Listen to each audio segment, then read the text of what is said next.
Hey, welcome to What's Cooking in the South. I am your host, Rick Hughes, and we are back for another night of shenanigans and such. I'm sure we'll have some of the merry band of miscreants here shortly. The angry producer is sitting here next to me doing his job, and we will be good to go. Looking forward to tonight. We've got the usual things. We've got food for thought.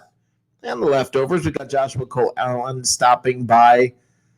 We have Egg on Your Face. We have the Meme Grinder. And the new, I guess, somewhat well-received food fight is coming up. So it's going to be a whole lot of fun. We are going to have a very good time, as usual. So I'm looking forward to tonight. Everybody, do me a favor. Say hello in the chat room. Tell me what you had for dinner tonight. I want to hear what you had for dinner tonight. That's our usual around here, guys.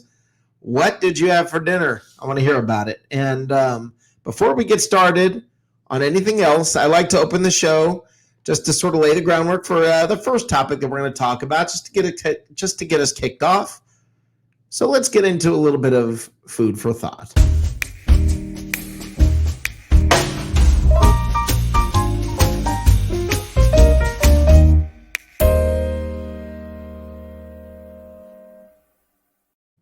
Okay, guys, I want to talk about the NFL draft. The NFL draft, they let us know that the NFL draft is going to have fans at it again.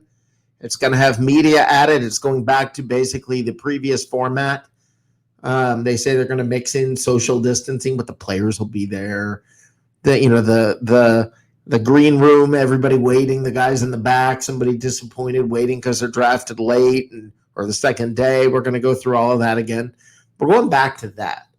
And what I think that signals, guys, is that the NFL is returning back to normal. Now, the thing is this. What's normal now? I think there's going to be a new normal with the season. We don't know how many people, even when they start really filling the stadiums, how many people are coming back. What's going on? You've got the new TV contract. TV's changing and sort of evolving. There's a lot of new happening. What's the new normal going to be like in the NFL now that fans can come back to these things? How much are fans actually going to physically come back? How much are fans going to dish out the money to go to games? How much are they going to get involved? Maybe more than ever. Maybe not as much. You guys are the ones who would know. So I want to hear from you. I want to talk to you guys about it. But I'm interested because it's an interesting thing to me because while things are supposedly getting back to normal, nothing feels normal. So, I was kind of wondering, am I the only person that feels that way? Because that is how things seem to me. The NFL is different. Everything's starting to feel different. Players are on different teams. There's a whole lot that's it just feels different to me. And I'm not saying bad. I like it. Feels like a champion right now, being a Bucs fan. But that's not going to last. You may have a few years of it. Good Lord, you could if everything worked perfectly, like in New England, they had a couple of decades of it. But eventually, what comes along is coaches throwing phones and things happening like last year. What's normal? What is normal anymore? Am I crazy in saying that things just feel different? I don't know. Something feels a little weird. Hey, I want to say hi to Christopher Cole. I want to say hi to Ethan English. Thanks for the responses. And the native trout, spaghetti and garlic bread. sounds good right now. Let's bring in one of the miscreants, Johnny Dean, the professor. How you doing, brother? How's it going, bud? I love your I love your picture there, brother. Thought you might like that. Yes, sir. Very nice. I had ground elk and hamburger meat with some swamp cabbage that a friend of mine brought back from Florida with him. What the heck is swamp cabbage? Oh, come on, man. I've never had swamp cabbage. It's palm cabbage. Swamp cabbage is a palm tree, dude. It's the heart of a palm tree. I've never heard that before. Awesome. Really? Okay. Yeah, I've never heard that. Yeah. Hey, I have a and I had sweet cornbread cakes. Okay. I have a recipe coming up that is going to be kind of important that as many of the miscreants as can be found around here. I know Mike DeRoche is not going to be able to be with us this evening, but I have a recipe to share that I need you guys to kind of hang around for. That's fine. I love your recipes. Awesome. This one is you'll understand. Hey there, brother. Matt Colson from OKC. How you doing, brother? I'm good. Good. You Welcome. never heard about eating palmetto bushes? No. Yeah, man. It's not the bush, man. It's the tree. It's the heart of the tree. It's the palm tree. You can make it out of palmettos. I can guarantee it. Yeah, parts of a pine tree are edible. That's a lot more bitter, dude. I don't care. I don't go out to the woods to pick up shit to eat anyway, usually. What's the language? Holy crap. He just kicks off the show with dropping the words. I'm sorry. I tried to stop myself. It wouldn't happen. All right, let me add the dude to this. Hey, dude, how you doing, my friend? All right. Merry New Year. Merry New Year. Okay, Matt, what'd you have for dinner? I'm working on it right now. I got a thing of chili in the process in the I can steamer smell there. it. I can't remember what you call the damn thing. Oh man, I can smell that thing. Smells really good. Yeah, I put a little bit of stuff in there that they don't usually do around here in Oklahoma. Like what? Well, the Florida way to do things is a little bit different. I put in the chunky hamburger and the onions and the peppers and all that stuff, but I like my stuff hot. So I'll throw in jerk seasoning, which you guys know my history with that. So it can get adds a little bit more punch to it. But nobody likes it but me, and that's fine. Man, I don't know. Sounds good. Yeah, my ex-wife used to put Coca-Cola in her chili, and that's one of the reasons we got divorced. I just couldn't make that. There's a restaurant in Atlanta called the Silver Spoon that makes, I forgot what you call ham. There's a type of ham, and they actually put soda in it. Yeah, I think it might even be root beer that they put in it. It's either Coke or root beer. I don't remember. Hey, dude, how are you doing tonight? I'm just great. Awesome. What'd you have for dinner? Vodka. There you go. If he was feeling hungry, he put in a couple of cubes. Yeah, exactly. He throw in a couple of maybe an olive.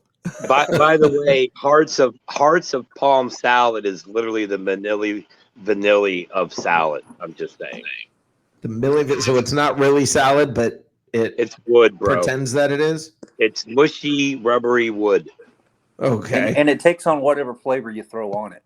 Okay. Great seasoning. There's only one way to cook. Well, so far it's wood, it's mushy, it's swamp cabbage. None of this sounds appealing to me. You cook it exactly like you cook cabbage. Yeah, and then it takes on the flavor of whatever's around it. So why not just eat what's around it? There you go. So have you ever used the poke salad, Rick? What? Poke salad? P-O-K-E? Poke? No. That is a weed that grows in cattle fields. That is not mushrooms. It's a real weed. It's you are making this stuff up. No, Matt just makes recipes up. I think Matt just makes recipes up as time goes by. What is it called? Elvis Poke salad has a song called "Poke Salad Annie." He played it everywhere he went, and it was about a girl from the swamps who didn't have no money, that was trouble and blah blah blah. But the poke salad is something that Poke salad sounds more like what he got after sleeping with that girl. He probably I feel like we're having prison talk right now. Yes, exactly. That's what it. I like the way everybody just. It smells really good. I like the way everybody just glazed over the fact that Matt said he left his ex-wife because she put Coke in chili, but she didn't leave him because of putting peanut butter on fish. I never gave her the shot. I once purchased Coke from a Chilean. That can happen. Here we go. What's going on South Beach right now? And we're off. Welcome to What's Cooking in the South. Yeah. Wow, I used to have a job. Gentlemen, am I totally screwed or what? I used to have a job, but and I see we've got Antonio Brown in there. Antonio Brown is actually, I think he was Troy Polamalu, who goes by whatever other name he feels like that night. How you doing, brother? What'd you have, Antonio? What'd you have for dinner? And Antonio Brown is literally the Roberto Aguayo of show watchers for us. You know what I mean? Like, hey, dude, you're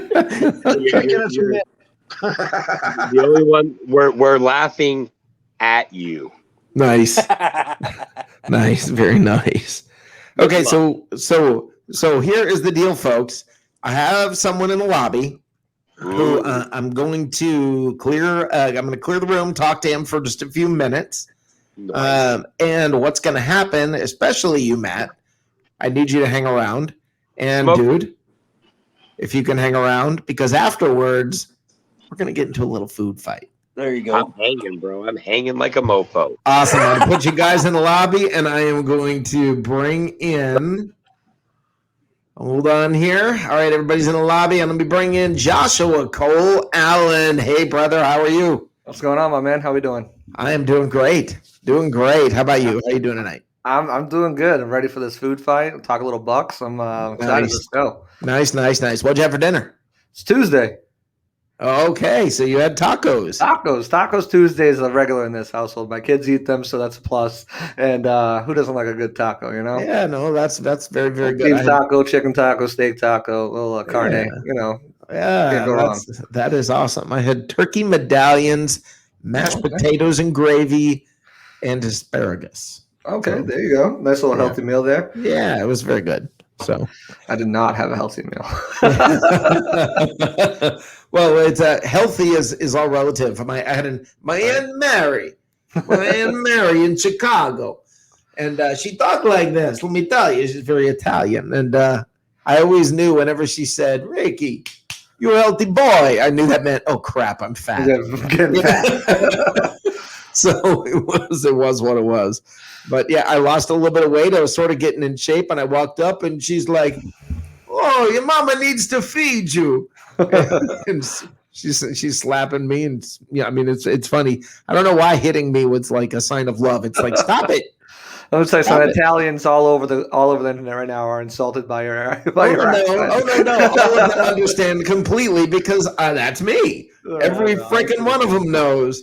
Every one of them knows. Yeah, they know exactly. Hey, Ricky, you a healthy boy.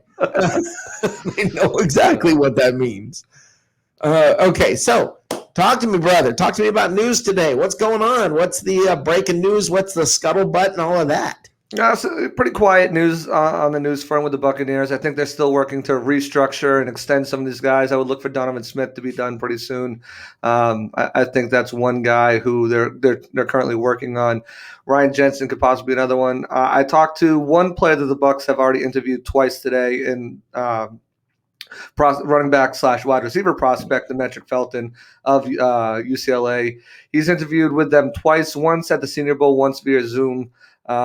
He said that they see him more of as a gadget player than actual running back or a wide receiver. He's one of those guys who can kind of do both. Had some really good rushing games this past year, ran for over 200 yards in one game. Also offers wide receiver out of the backfield as well. Guy could probably go around 4th round, maybe early 5th, maybe late 3rd. But a guy that the Bucs could use in a variety of different roles.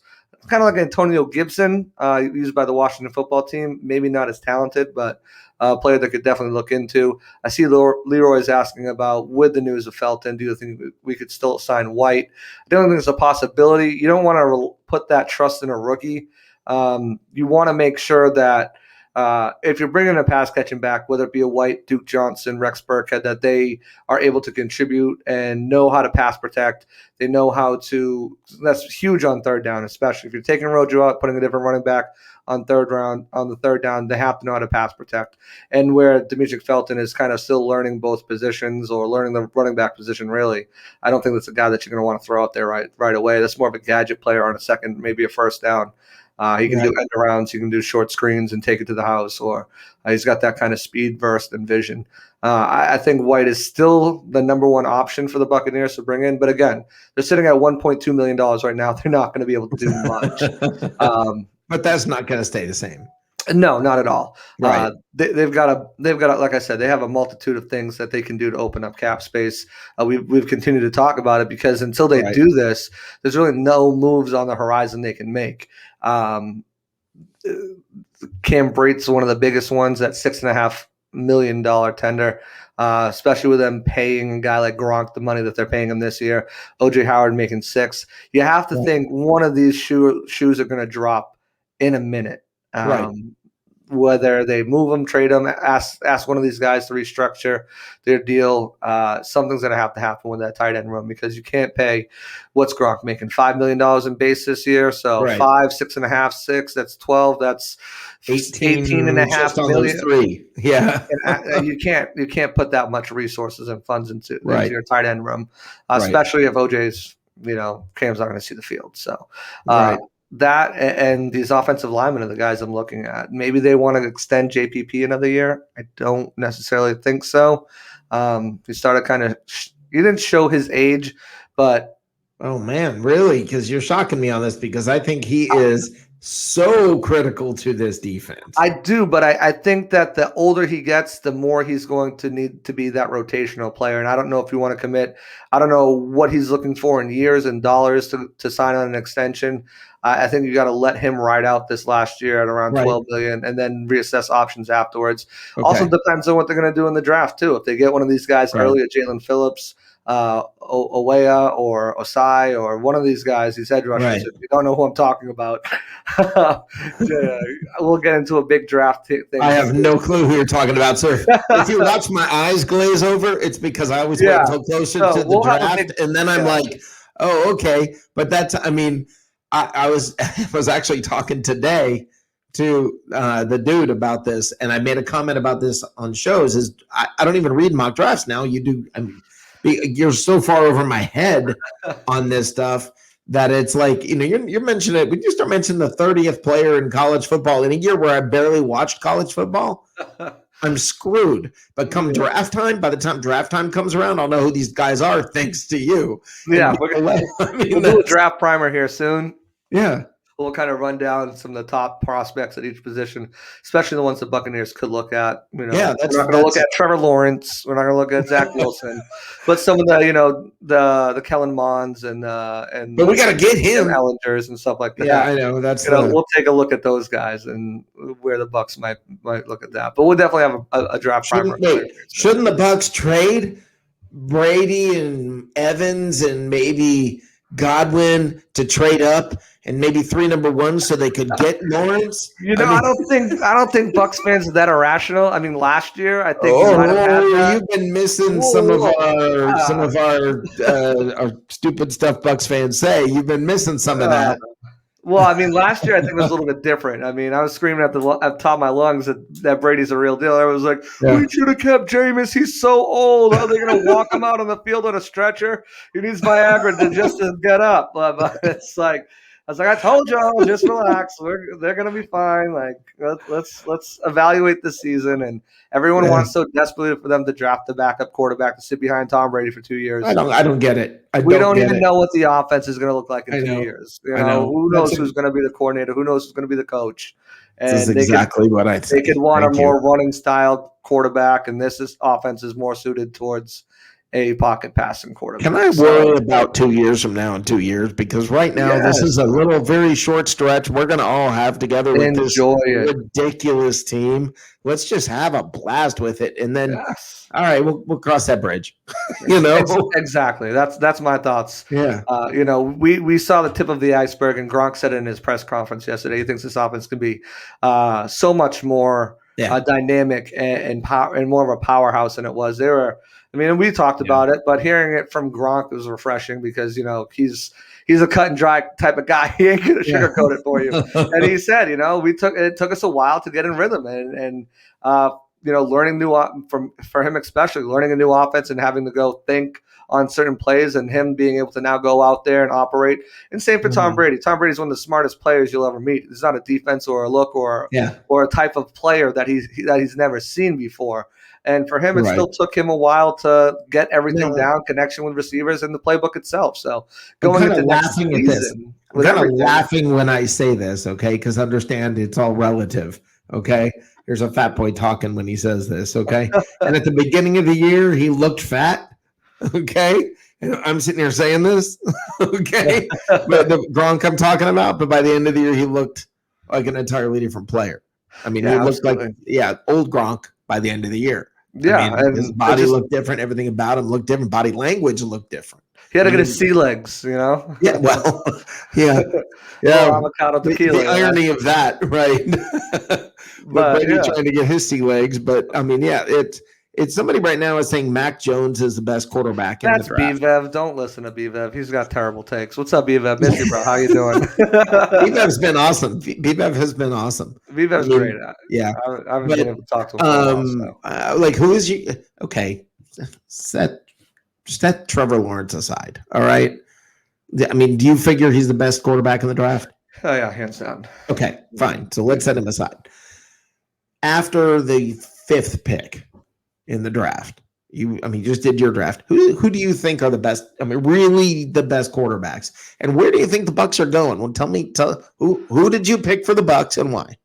So for quarterbacks, I think it goes from Trevor Lawrence to Zach Wilson, and then there's some indiscrepancies there at the 3rd round. I think B-Vev, while he's outlandish and saying the best quarterback in the draft, I think depending on the team, depending on what you're looking for, the system and everything like that, there will be some discrepancies between Trey Lance, Justin Fields, and Mac Jones, and which one fits your system, which one fits your scheme better. Does anybody from Alabama succeed? I think Mac Jones might be the outlier of this group. Okay. But I think Trey Lance has the most upside out of all of them. I think Justin Fields is the safest, and I think Mac Jones, he's going to be a decent player. Ryan Tannehill type. I don't think it's going to get Trey Lance fell to 32. I wouldn't mind. I would take Trey Lance at 32. I'd take Justin Fields at 32. I might even take Mac Jones at 32. Just because the value there is huge. But for the Bucs, I just like you said, I just had a mock draft come out, and it's my 2nd one, and I have yet to take a 1st round pick. I just don't see the value there. I don't see value in the 1st round. And if they this is exactly what I feel. This is cool. I don't feel so stupid because I've been saying, man, there's just no reason. Trade down, man. Trade into next year. Stack up the draft picks in the future because you're pushing the money back. You're doing all this. You're going to need the lower. You're going to need the young guys. You're going to need to build for the future because you do have older players. Stack it up next year. And that's what I did in this draft. I took my pick 32. I traded with the Giants down to 42. Yeah. Swapped thirds, so I moved up 19 spots in the 3rd with them. Gave them a 6th and got a 2022 3rd-round pick in return. So I grabbed an extra pick for next year, moved down 10, moved up 19, and was still able to get a really? You didn't get at least a 2nd to move out of the 1st, even though you're the last pick in the 1st. I did. I moved 10 spots into from the 1st into the 2nd. So okay. It was pick 42. You didn't even. No, what I'm saying is an extra. Yeah. No, because I moved up 19 spots in the 3rd. I could have got a 3rd-round pick next year, probably, and a 3rd-round pick, but I figured the move up would be more beneficial. Yeah. And to be able to get that. I wish they would just keep trading back every pick. Just keep trading back. Just stack up the draft picks. Yeah, right. Have a ridiculous amount of draft picks. That would be awesome. There's one thing though. I mean, you look at some of and I was just talking to John Ledyard, who's like a really good defensive draft guy, and we were talking about this and all the studying that I've done, and it's it's a very weak defensive draft as a whole. There's a few guys at the top, a guy like Kwity Paye, a guy cornerbacks like Surtain, Caleb Farley. Right. And after that, the edge rushers that are around, they all have holes. They all need work. They all need at least some time to sit. Defensive tackles is very weak. Christian Barmore from Alabama, he's a big name that's going in the first round. But even him, he's a guy that, in any other year would be a second-round pick, no hands down. They all need work. Linebackers and the guys who don't need work, Right. well, the guys who don't have question marks aren't talented enough to be up there. So some of these guys have love of the game question marks. Some of these guys have attitude question marks. Some of them have consistency issues. And Right. the guys who don't fill those roles aren't talented enough to be a high pick. They check all those boxes, but the talent isn't there. So it's very difficult this year, and especially with opt-outs last year, small sample sizes with schedules. Like the Big Ten only played 6 games. Obviously, injuries, lack of combine, where you're getting different numbers from different pro days. And you're not getting that centralized group of players at the combine and everyone's there, and the numbers are what the numbers are. They're not, a half a second faster on the pro day watch or slower or whatever like that. So It's been making it very hard for sites and for people who watch the draft and study the tape and stuff like that to really hammer down where these guys could go in the ranking situation. So it's going to be a draft like no other. There's going to be names where you're like, how is he still available in the 3rd round? Draft him now. The Bucs got to draft him. What are they doing? And it's just because tape don't lie. But there's nobody that late in the draft that's like, oh my God, There are sometimes though, like you'd be surprised. There are sometimes guys like, why is this guy still on the board? You have to take him. He's projected to be a 2nd round pick. What are you doing? Or a 3rd round pick, and it's like the 5th round, and he's still there. There's a reason those guys drop, isn't there? There's a reason, and we don't know that because we're either A, media, or B, fans, or C, whatever, just outside scouters and stuff like that we've done our grades and homework on and say, okay, this guy could be good. But scouting, whether it's based on talent, whether it's based on scheme fits or whatever character flaws that they found or red flags when they were something going in through the interview that they're like, exactly. There's something we're uncomfortable about. So like you're gonna look at him and be like, how is this guy falling? They need to trade up and grab him before somebody else does. It happens every year for every team, and I think that's going to be a lot of that this year, just because of discrepancies on where everything's at via rankings wise. So it's going to be crazy. Right. Now, last question I want to ask you before we get to the game. Yes, sir. Is do you feel like I'm talking about, all right, the draft is going quote unquote back to normal, right? With players are going, media are going. In Cleveland this year, Hopefully your shiny little face will be there. Hopefully I'll be there. We'll see. But my point being, with everything supposedly going back to normal, does it feel to you like there's a new normal? Like, what does that even mean? With the new TV contract, with new everything, it's like I don't know what normal is anymore. We're taking the steps to get there as a sport and as a country. I think that's the thing with the vaccines, and people have their opinions on it, whatever this or whatever that. But I think that taking these steps to, obviously Houston, Texas just opened back up. Florida's been pretty much open for a while, but you're seeing other countries other states start to slowly.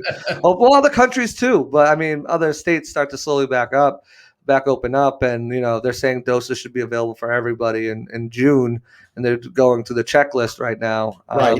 I think that we're going to get back to a sense of normal where stadiums should be full, whether you might have to show paperwork saying that. Do you think people will come back full bore?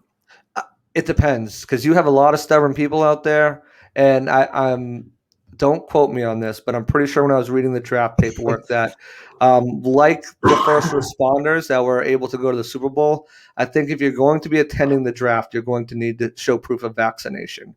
And I think that's going to become a new norm for large gatherings, sporting events, concerts, all these things that are going to be opening up at full capacity, that there'll be close contact with, where teams don't want the liability on them. You're going to see a lot of these things where call it what you want. invasion of privacy or whatever. But I think showing proof of vaccine is going to be mandated at a lot of these places going forward, and I don't know why it shouldn't be. I mean, we want to keep everyone safe and keep the vaccine. I agree completely. And I had different thoughts on the vaccine. I'm not going to get into them before I got COVID, but once you get it, it's kind of real. And, to do my job correctly for Bucs Report, I'm most likely definitely going to have to get vaccinated. And then if that's what it comes down to, then I'm all for it. Okay. Well, I mean, that makes total sense. That makes total sense. Okay. You able to get on your buzzer? I got my buzzer ready, baby. All right. Let's add Matt here. Hey, Matt, you on the buzzer, buddy? Yeah, the dude is in the list, but nobody else. Yep. Joshua will be there in a moment, and the dude making sure we will be hopping online as well. Hopefully, he's trying to figure out how to do both. Can you do one on one device and one on the other, or no? One on your phone, one on. If not, we're gonna add Johnny Dean if we have to. Johnny, you ready to play, brother? If it comes to it. Let's see here. Hold on. Let me add. I know this is great radio, isn't it? All right. I'm gonna send Johnny. I'm gonna send Johnny the code. Johnny, you there, brother? Johnny Dean. Hello, Johnny. Johnny going once. I'm on a roll here, man. I'm on a roll. All right, we may be delaying the game here for a little bit. Just want to answer Troy Polamalu's question real quick. If you what is that? Yeah, go. They have someone back there. That's why, if you ever notice, there's a lag between the times that the draft pick is in and the draft is the players actually announced. Especially if there's players there, they have someone that's putting the names of the jerseys on there as the cards are turned in. So once the cards get turned in, it obviously goes to the commissioner. It gets relayed back to the person, the seamstress, who's loosely putting the names on there, and that's how they do it. Oh wow! Okay, so they're just tacking them on, basically, just pretty to get much a name tacking on there. The corners on, showing up, hanging up, just slap, get out there. Yep. Okay. And the hats and stuff like that, like when like teams are when like they're remote, they're not on site, they send a box of 32 hats. So you're always prepared with that. You have a hat for every team. They go in the box. Once the call is, the agent goes in the box, gets the hat. They announce the pick, and then you usually see the part where they put the hat on, and they're like, ah! And that's kind of what happens there. Okay. I always wondered that to send the hats back or not. Then I'm like, are they really going to rock the other hats? Do they give them out to family members maybe? Like, what do they have to? Like, what do they do? I can't imagine the NFL's like, yeah, send those hats back, please. We need them for day 2. Yeah, express mail. We need them for day 2. Quickly, hurry up. Right. Yeah, Teresa, if you want to join, come on. I just put the link in the chat, and I sent you the link to the buzzer if you want to play. And we'll be adding the last person in here. And by the way, the dude. No, he's apparently not able to get on both. He's having some problems with getting on both, so we're going to have Teresa come in here. Is it the same number? No, I sent it to you. We're good. Right, that number you sent me earlier. I'm in there, and all it says is the dude. It doesn't have anybody else. You're not. Well, refresh. Same. It only says now. It says nobody. Can you buzz? No, can you buzz? I can buzz. Yeah. Yeah. So you're still in there. I'm just clearing the buzzer. All right, I got Matt from OKC. Okay, that makes sense. Matt, go ahead. Yeah, I did it. All right. All right, good. And now Teresa will be in here in just a minute. Beautiful. I'm hoping, Teresa, when you get in there, go ahead and Tyler Shelvin would be a reach, Misador. I think he's more of a 3rd round guy, 4th round possibly. Just respond to the comments. Just respond to the comments. Johnny, are you here? Johnny's not talking. I don't know what his deal is. I don't know. He's in the lobby, but then he's not there. So maybe he went to get some Yeah, this is great radio. What a great I'm show. here. I'm here. Johnny. You guys popped that up on me real quick. I know. That's what I was asking. Do you want to do this? Do you want to do this? And I know you were busy watching Pornhub or something. I don't know. All right. So Teresa Joshua's is the supposedly Pornhub man. coming in. Yeah, Teresa is It's not my site. supposedly. I'll let you know off air. Let's see. I don't know if I got this I agree with me, Sewer. buzz-in set up right. It's asking me for game code. No, I know that is correct, but hold on. Teresa, I think, is coming in. I sent her the game code. Okay. Also, cool. Teresa, do you see the game code that I sent you? Are you able to open both windows? I'll tell you what, Johnny. What's up, Dylan? Long time no see. Johnny, I sent you the game code. Look on what I sent you. Look at the link I sent you. I got you. All right. So we're going to go with you. All right. Teresa, we will get you next time you are on the next one challenging the winner. All right. So finally, Teresa, we're going to have to get you next time. We got him in the buzzer. Everybody's in the buzzer, correct? Everybody buzz in. Am I muted? Right. Yeah, no, we're good. It's once somebody buzzes it, you can't buzz in. So now let me be clear. Everybody listen, clear. Do not shout out Yo, go the ahead. answers. Does everybody understand? Sir. Do not shout out the answers. Now wait, why does it say we have a limit of 8 players? We've reached the limit. Hold on. Good Lord. Yeah, no, they're not all in there. Nobody else knows the thing, so I think we're good. All right. So, out of Johnny, Matt, and Josh, you guys are the players. All right. Okay. First of all, before I give you the topic, let's introduce the food fight.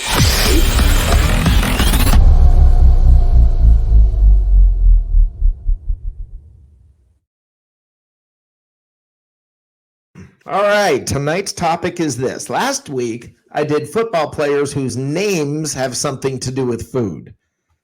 Tonight's topic is football. It's football things that have something to do with food. For instance, let's say if I said baseball things. What if I said, if the answer was a round circular dessert cake? Crepe. Bun cake. Bunt cake. Good. Okay. That could be baseball. Does everybody you understand now? Oh, bunt kick. Yeah, I get Yes. But what do, Joshua? You don't yell out the answer. Oh, I mean, You buzz in. Yeah. I know. I'm just making sure because of last week. Now, let me show you what the winner gets. Okay. The winner of tonight's food fight is going to win a new car. No, you're going to win this shirt, which I don't know if you can see it or not, but it's a What's Cooking in the South shirt. That's nice, man. Okay. Yeah, it's pretty cool. It's a pretty cool shirt. For all the shirts. What's that? So Matt wants all the shirts. Well, but here's what Matt won last week. I got the So, blue one. Yeah, that yep. one's sharp. I like Yeah. Yeah, I like that blue one. I might trade in for the blue. You can do that. You can do that. All right. So here is question number 1. And after I finish reading the question the first time, I will start the clock. 15 seconds. Can we buzz in while the question's being asked? Yes. And once you buzz in, I'm stopping reading. Okay? All right. Question number 1. A wide receiver or skill position player that likes to show off with crazy antics. Also, a meat wiener. Answer is Johnny. Diva? No. Okay. Next in was Matt. Hot dog? Yes, sir. Oh, I'm on my way, baby. I'm going to have a here we go. Here we Here go we go. again, Matt. All right. Let me clear the buzzers. Question number 2. Question number 2. A term describing the play of a horrible defensive secondary. They made blank out of the defense. Joshua? Mincemeat? No, but that's a good one. That was a good one. I almost used it. That was excellent, but not the answer. Also, well, we got other answers here. So Johnny? No, me and Joshua had the same thing. Okay, then I get to finish the question, and Matt gets to answer this one. Also, an aerated dairy product.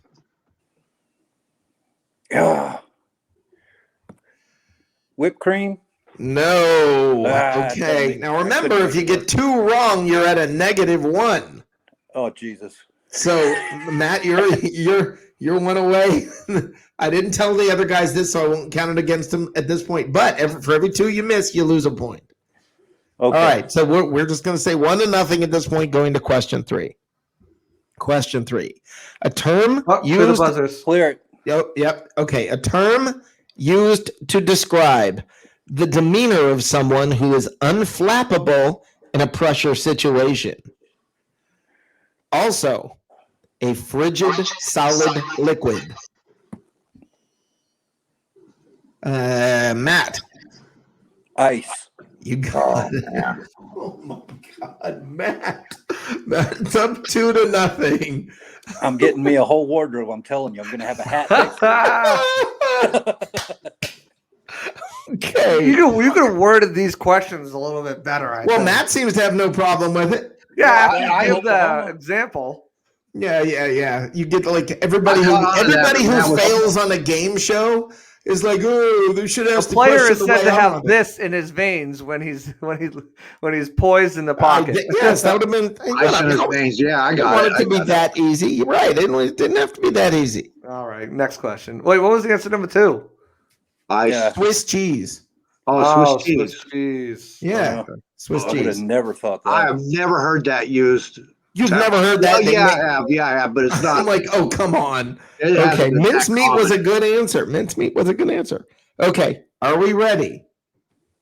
Yeah. Question number 4. I know you're ready, Matt. It's the other people I'm concerned about. Okay, question number 4. All right, a type of illegal block where one offensive. Yes. Pancake. No, that's not illegal. Hold on.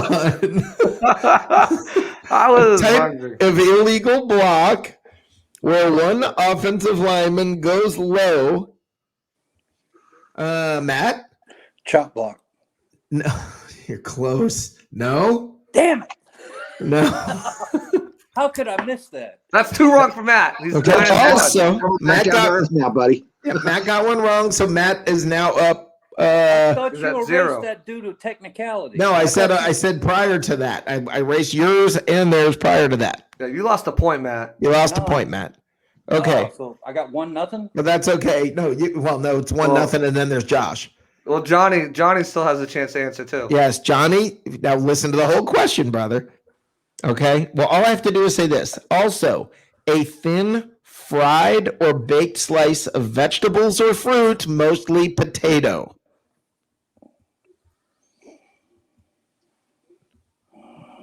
A thin, fried potato. I know. No, you already got it wrong, I Johnny. know. It's a chip. A chip block. I thought chips were legal. Really, seriously. Oh, that's not chop. All right, you guys ready? Next Yeah. question. I'll clear him. They're clear. Next question. A term used for a player that appears to be afraid of another player. Chicken? You got It's not that easy. I was doing the same thing, Josh. I was going, No. it can't be chicken. Oh my God. It can't Matt, be chicken. No That way. is crushing you guys. Man, Ah. Mike DeRoche came closer. Now you're just playing for pride. That's not true. You can come back. Okay. How many questions are there? There's only 10. I got 2 out of. Yeah, you got 2 out of 5. Oh, All yeah, right. there's still plenty of time. Okay. The next one. All right. Your team's predetermined slot when entering the playoffs. Yes, Josh. A seed. Yes. All right. That's a good one. Yes. I was gonna say, if you trick me on something different, like Okay. I'm calling bullshit. I'm in Florida. I'm so gun shy about this buzzer, man. I'm not listening on nothing, man. Shit, I'm in Florida. I'll ask for a recount real quick. Hanging chads all over. Okay, now are we ready? Yeah. Yep. All right. A type of block where a player is absolutely laid out. Joshua. Pancake. That's Thank the you. Joshua has 2. He missed a couple, so he's really got 1. But Yeah, that's what I we'll, thought. we'll make it. No, I simple. didn't. Yes, you did. Yeah, I didn't said- answer for one of them. Dude, you said pancake. You said what? Pancake Nope. and mincemeat, he said. Yeah. Those two are Yeah, but wrong. mincemeat was Oh, before that the was disclaimer. that was the first one. You're right. You're right. Yeah, Joshua, I only have one wrong. you're correct. Okay. You're All correct. All right. All right. I'm trying to trickery over here. Trickeration. I'm trying to get that wardrobe down there. We clear the buzzers. All right. What question? There is 3 left. 2 questions left. And question, because Matt got 2 wrong and lost a point, does that reset him to getting, or if he gets 1 wrong, he still No, loses it a point? resets him. It resets. Okay, him. all right. Okay. So what am I at now, Rick? You're at 2. That's Josh is 2 at and he's 2. got 1. Huh? And Josh Johnny's- has got 1. I've got and 2. Miss. No, he has 2. 2 and a It's miss. just I got 2 a and He a has miss. 2 and 1 miss. You have 2 and no misses. Okay. Okay. Johnny's just hanging out. Yes. Shut Johnny- up, Russell. Johnny's just listening. Okay. Next up, another name for a football. Also, Joshua, Duck. Pigskin. you got Oh, it. God. You got it. That's 3 for Joshua in the comeback. The comeback. I told you this would happen. He actually did tell me this would happen. Matt's joking. Okay. Well, Last now if Matt gets it, question. it comes down to a tiebreaker. You have And a I've got a tiebreaker already, right? tiebreaker. Okay. Yes, I have a tiebreaker. All right. Clear the buzzers. Okay. Last question. Buzzers are cleared. The last question is a name for a bad defensive back that just got badly.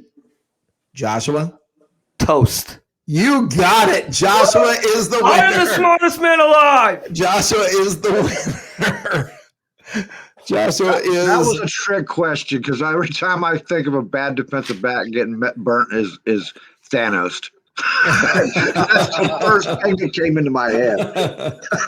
He got it. Joshua got it. That was a good comeback, Joshua. That was a good comeback. 4 in a row, baby. That was awesome. That was fun. That was time. I enjoyed that game. yeah, that was a heck of a comeback. Russell, you'll have to come on next week if you think it's so bad. Russell, I'm calling out Russell Weeks for next week's. Yeah, come on, bring it. Bring it, Russell, next week or on Saturday night. All right, Saturday night at 9. Now, let me ask you guys, just for fun, I'm going to give you guys the tiebreaker. Nobody shout out the answer. Clear the buzzers. Okay, no, there's no buzzer. But This is- I like the buzzer. Okay. Yeah, the buzzer's cool. Okay. you Buzzer's guys the all- best part. Okay. Okay, here we go. Now, we're going to see who comes closest to how many shelled peanuts are in 1/4 cup of peanuts. How many shelled peanuts are in a quarter cup? Yes. I mean, it depends on the size of the peanuts. Cracker Jacks. How many, Johnny, give me your answer. 32. Joshua? A quarter cup? Yeah. 12, like Tom Brady. Shelled peanuts. 12. Matt. My final answer. 20? 214. Holy Yeah. In a quarter cup? Shelled peanuts. In the shell. No, shelled. They've been shelled. That's deshelled. No, it's No, it's not. Oh my God. You know guys you thought they can't were trust inside the- Austin and these He guys. won, and that guy won, everybody. Okay. Everyone else looked at Leroy said 5, Parisa said 50. Like, come on. This All right. was Bologna. Matt, I hate to say it, man, but I'm glad you didn't win. I'm tired of you building your wardrobe off of this stuff. I'm just I got happy I another took the week. shirt from him. I guess Yep. I got to sit out next week. You got to sit out next week, and Joshua comes back to defend his championship. That's some Champ BS is right here. there. Come All right. one Champ day. You guys want to hang Start around and this let's stuff. get into more shenanigans? You I gotta got go. shenanigans. I got till Joshua 9. gotta go? I got till 9:30. Run the commercial. I'll come back. Okay. No, I wasn't even going to run a commercial right now. Okay. Then yeah, I thought you were Okay, going to well, run a thanks. commercial. If you want to make it your show, we can do that. But in the No, I meantime, thought you were going to run a commercial. I'm messing with you. All right, dude. Usually when you guys say, "Can you guys hang around?" It's about I'm about to run a commercial. I am and we'll be right back. absolutely messing with you, Joshua. I am literally Hey, can just- we just point out that was the greatest comeback since 28-3? which is a beautiful, wonderful. See how I NFC tied South. in Yes, sir. Joshua to the Falcons? Yes, sir. That was Yeah. beautiful. I'm like Tom Brady and Matt was the Falcons, both this year and in 28-3. I was thinking it was too late for you to come back, and you didn't just come back. You came back with a vengeance. Yeah, Those were not bad questions, Joshua. You just had to figure out how to play. It took a second for me to get it. Yeah. I think the ice in the veins would have been easier to figure out. Yeah. Well, that was the point. You don't want it to be a layup. exactly. I mean, why didn't I just say Maddie? You said aerated dairy product too. I was with Matt. I was like, whipped cream. No, but I did that's- not think that it was isn't- cheese at all. I understand, but hey, hey, dude, what did you have for dinner? I forgot. I'm not getting into that. Vodka. Oh, that's Gotcha. right, He told you that. Andrew. I said I forgot. Andrew, what'd you have for dinner? White Russians. Chicken Caesar salad. Oh, okay. That's They nice. have those in Caesar Canada? salad. Here's a guy up in Canada, and he just smoked all of us. Yeah, but they have Yeah, I maple got- vinegar. They have maple vinaigrette that he uses. It's not regular Yeah. like maple Caesar. I thought it was Molson vinaigrette. Molson vinegar. vinaigrette. That's You it. never know. You He never lied know. to you guys. You know that, right? He had moose knuckle. Oh. Ooh, nice. Hey, Andrew, real quick, man. Yes, sir. It wouldn't be fair without saying, Andrew, plug North Sports Dynasty, brother. He already Absolutely. is. It's all down there on the bottom. He has no name. I have no name. See, you see, that's what you do when you actually have somewhere for people to find you. But Yeah. Matt is antisocial and doesn't like to talk to people. No one Don't wants He just to knows kick all find about food nobody. references. They Hey, can no go one on wants to Twitter find anyway. nobody in Oklahoma. Put it this way: when I come down to see my Thunder play a few home games, whenever the borders are open, I'll be looking for Matt in Oklahoma for sure. I'm going to come visit you. We can talk to each other Exit across the 186 border. off of I-40, 27 miles He wants west to- or east of Oklahoma City. Hey, Rick wants to know how far you can throw a 5-pound package there, Andrew. 5-pound Wow. package. Like over a borderline. Over the border. How far can you throw something over the border? I'm Uncle Rico, man. I can throw it over those mountains. I can throw it clear over those mountains. Clear those mountains, man. Man, just take your rowboat out into one of the lakes, man, and have him meet you Come halfway. on, freaking idiot. Listen, you find me the one river that goes from Canada all the way to beautiful Montana, and I'll just stay there. I'll Well, bring a whole- there was one called the Canadian River that runs about that direction. It's not Right as on long the as the border. it's I not as don't long know. as the world's longest highway. I was Canadian going River to say, I runs don't with know maple about that, but I syrup. learned about the transcontinental Trans-Canada fractional- Highway. fractional optimal high-speed rail thing. That's one hell of a sentence there, dude. Oh yeah. Well. He's smoking It what was I'm more of a thought. And now for our English-speaking friends. Hey, I got some football I want to ask about. Okay. Oh no, not football on this Yeah, show. I got an email today from Bucs Report about it was a letter grade for our free agency going so Yep. far. Yep. And I don't know who wrote it. I don't know if Joshua wrote it or somebody else. It was Evan. Somebody Winter. said, whoever that was, the author said that he gave us a C+ thus far. And I'm thinking to myself, I don't think that's How? right. how? I think it was a B. B plus. No, it was a B+ on one of the individual contracts. He didn't like the Gronkowski deal. He didn't like that one at all. and in the overall it said C+ at the bottom. And I'm thinking we got everybody but Sue on the plate, and how can we possibly That's be actually a not medium? accurate. We've got everybody but Sue, Fournette, and AB on the plate. But, yeah. And Well, Eau Claire. still, for what we already got, how in the hell could you say that's just a half? Well, I think marginal? what he was trying to point out is that you're kicking the can down the road with the salary. Right. Well, and that's true. You have to accelerate, and you have to. This is again. I hate using the phrase. They're obviously all in next year again. Right. Well, good. So it was actually a B plus. It was a B plus, and his final word was, "I think it's safe to say the Bucs offseason has gone pretty well this far. We all knew that they were going to have to find creative ways to go against the grain in order to bring everyone, or at least the majority, back. So far, that's been exactly what has happened. They've done it in ways that are not only effective in the short term, but in the long term as well. Overall, you have to be happy with how the first week played out. Here's to more good news in the future. Overall grade B plus. Once again, Joshua comes from behind and buries Matt. So what we know is Matt read that article after some high quality Oklahoma peyote.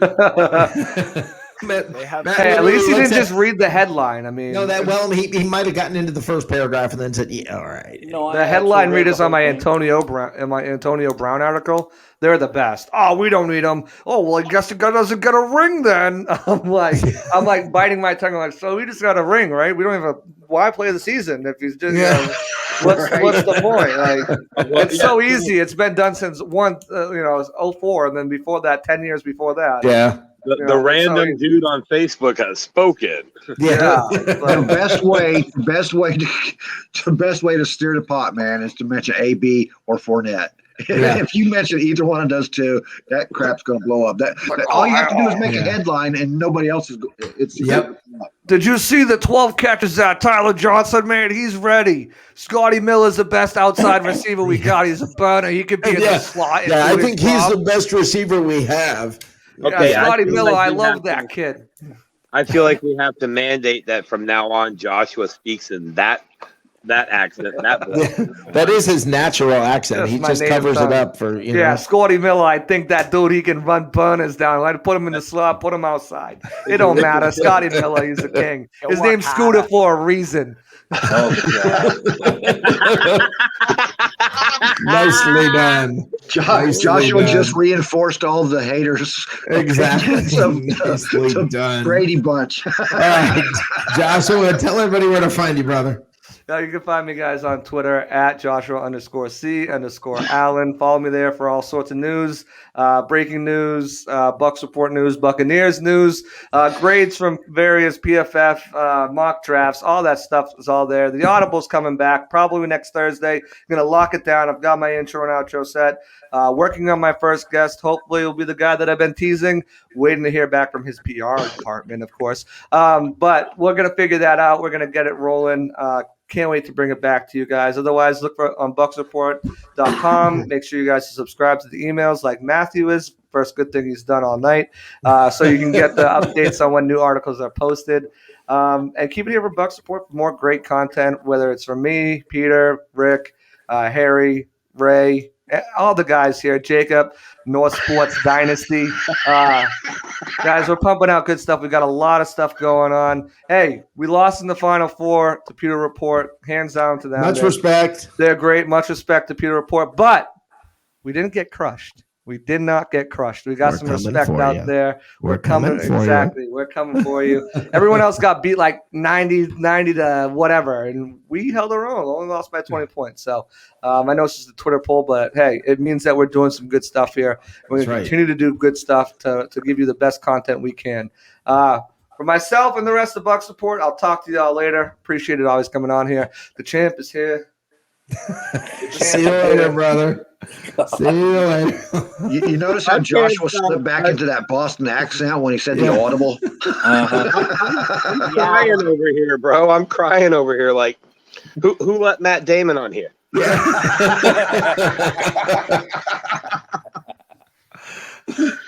Oh man, hey, that was awesome. Nice photo bomb there, North Sports. I know that was awesome. I was like fixing my cords, and then all of a sudden, I know it was perfect just to watch it. Like,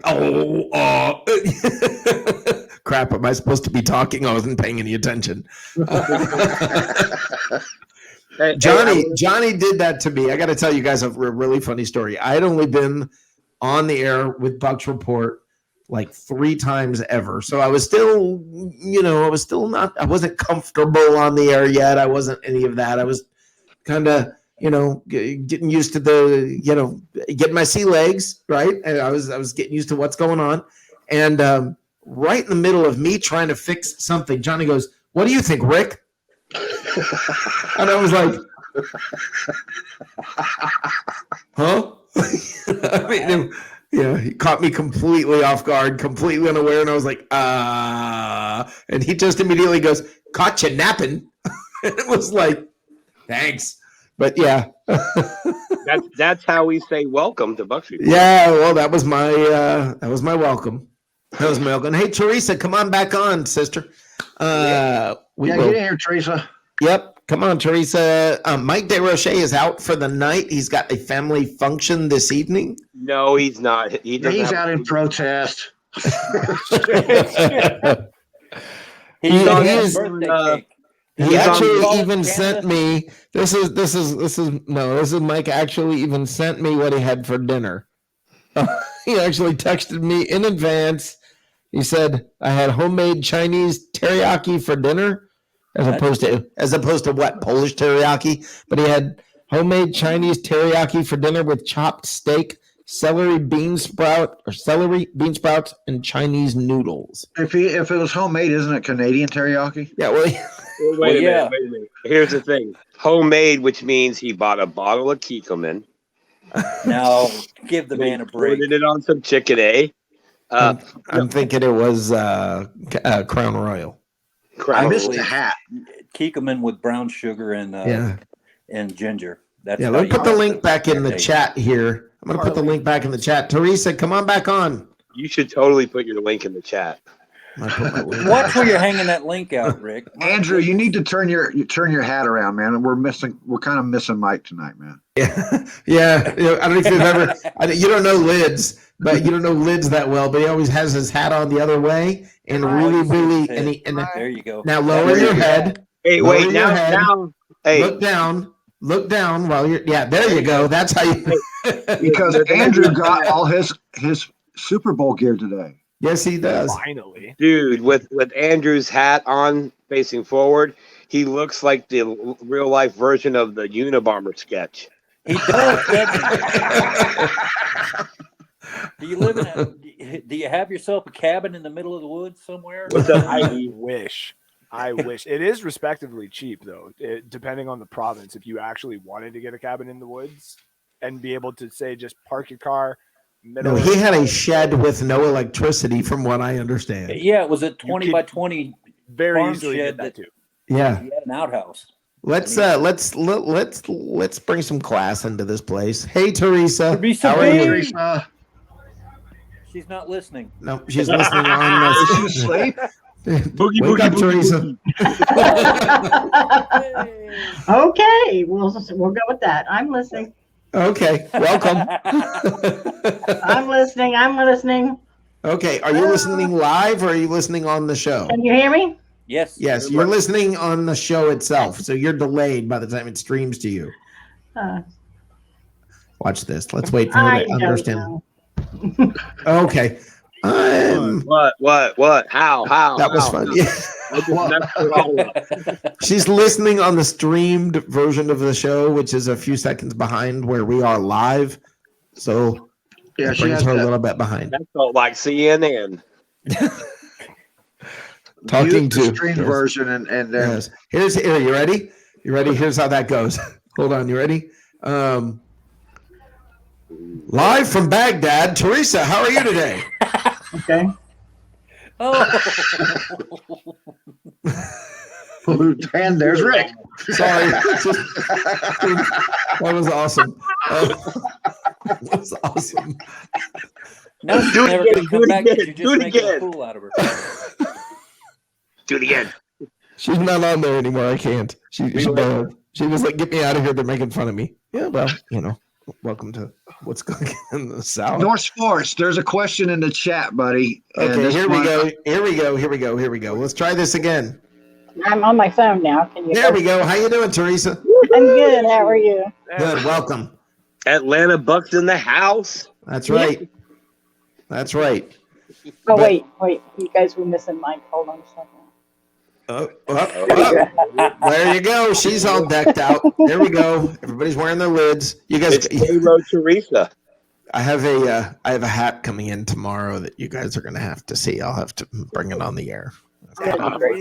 Does it match your astronaut suit? Dude, Rick is like, hey, Rick's like, I have a hat. I have a wait till you see it. Just wait till you see it. I mean, it's awesome. You probably would be able to find some like pretty cheap Hornets gear around you, wouldn't you? Very cheap.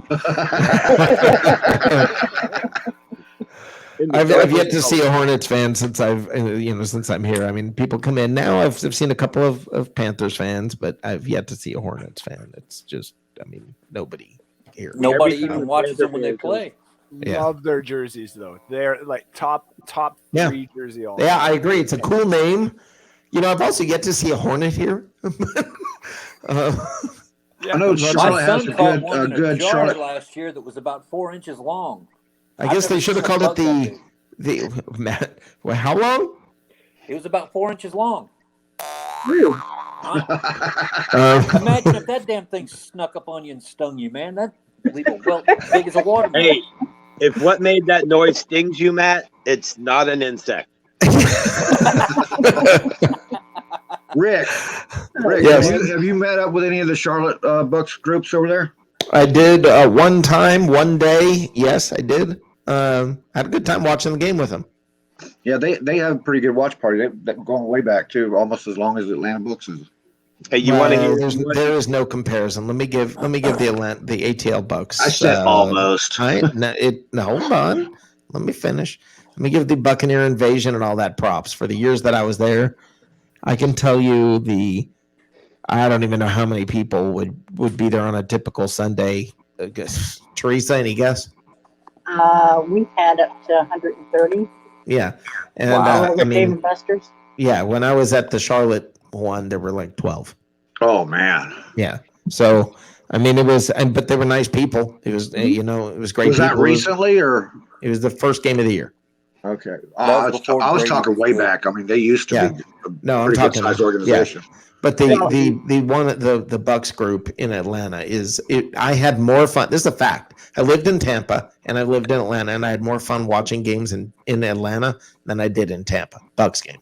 Can we just take a moment and pause and point out how freaking fantastic Teresa's glasses are? That's all I want to say. Agreed. Like I Okay. said, she brought the class into They're the big. room. They're Yeah, big. yeah. I need to I be kind of able want to to see shout them. out. I kind of want to shout out North Sports Neckbeard. Oh, Yeah, dear I like God.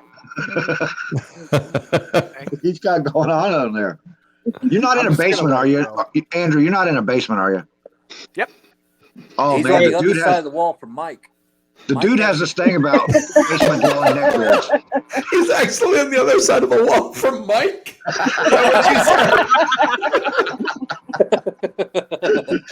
That is hilarious. That's awesome. That is And didn't actually Joshua used to go live from his closet? Yeah. like, technically 2 walls if we're talking. Yeah. live. Yeah.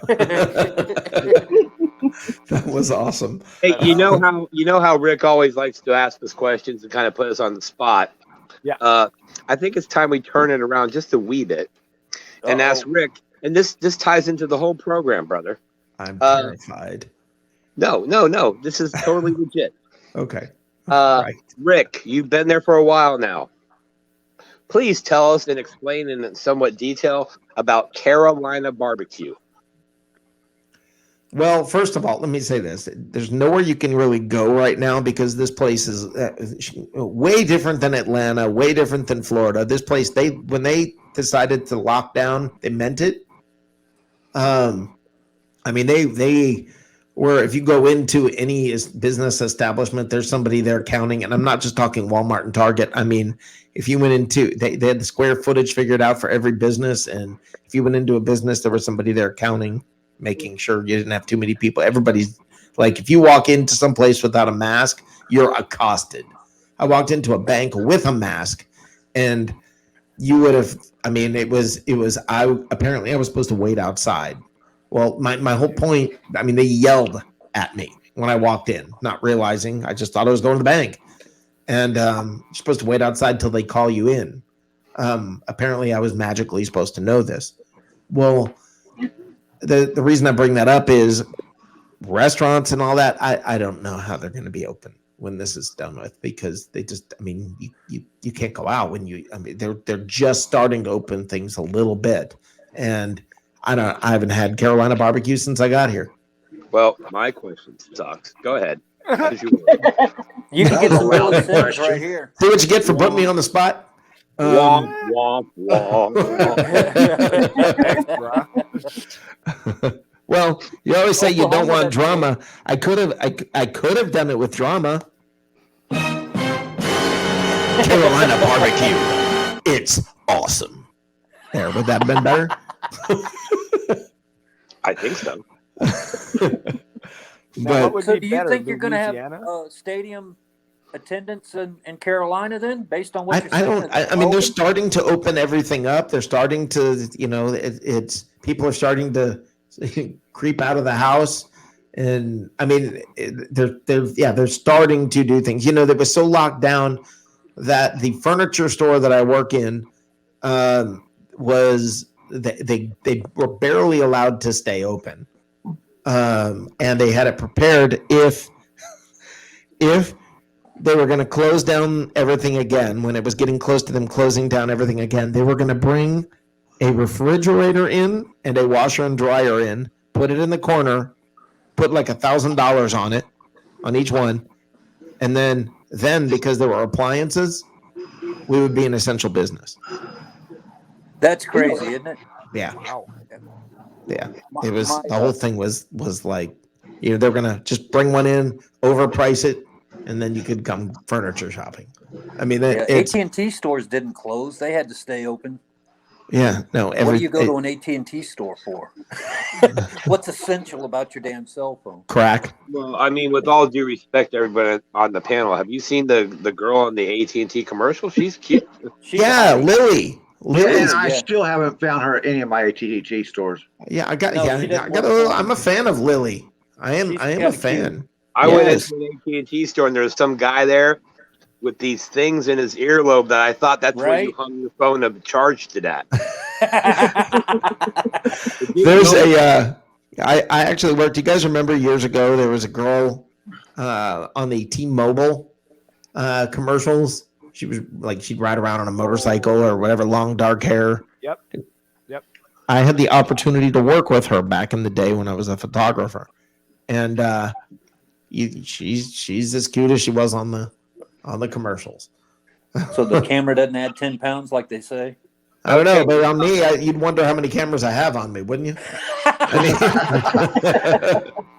And poor Teresa's over there going, are we talking about phone spokesman? Because I'm stuck with the can you hear me now guy.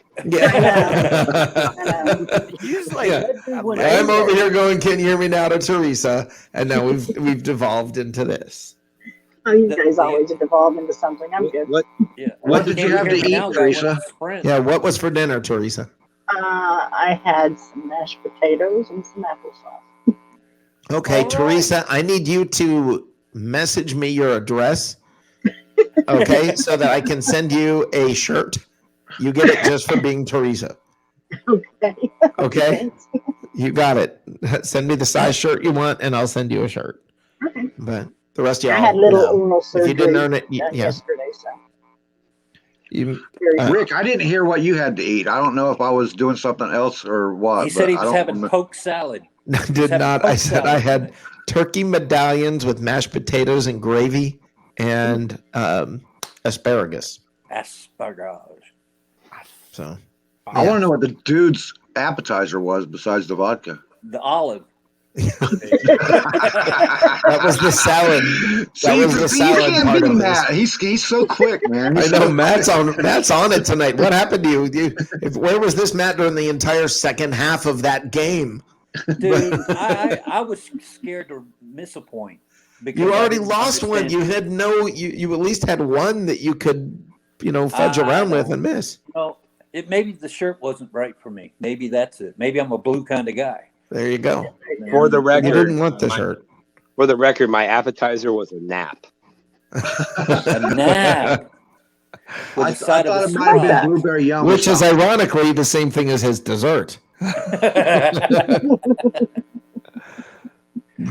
the Buccaneers going to have 35,000 people in the stands. Just do half mast or whatever, Half mast? half. Man, they're in Florida, man. They're going to have the whole stadium Yeah. filled. Yeah, they're gonna, it's Florida. They don't care. They're just everybody go. Yeah, They don't the care. governor doesn't care. He's like, fill it up. Yeah, Matt, who died? yeah. Here in Charlotte, they're gonna remove they're gonna have 35,000 minus every fan that the Bucs have at their home game. I mean, it's just weird. It's just really weird here. It's been Charlotte. I gotta tell you, I'm amazed at the difference between Charlotte and Atlanta. As far as I always said, Atlanta did not have good fans, but compared to here, oh yeah, they do. Atlanta has. They're diehard in Atlanta. No, they're not. No, they're not. No, they die hard in Atlanta. Maybe you're just confusing those two, but they are not die hard. I am so fighting the urge to talk about their stadium, but Teresa's on screen. Damn it! Oh, please. Like, I don't know what you call that stadium. Megatron. I haven't heard if they're going to let people in yet or not. So Yeah. It's enclosed. They're going to have different rules for them compared to the open outdoor stadiums, I think. Yeah. At well, least they've got the top. That No, they got the top they can open, and then can't it's open. called an outdoor stadium. Yeah. Yeah, whatever it's called. Megatron's butthole. I know what it's called. Yeah. Okay, well,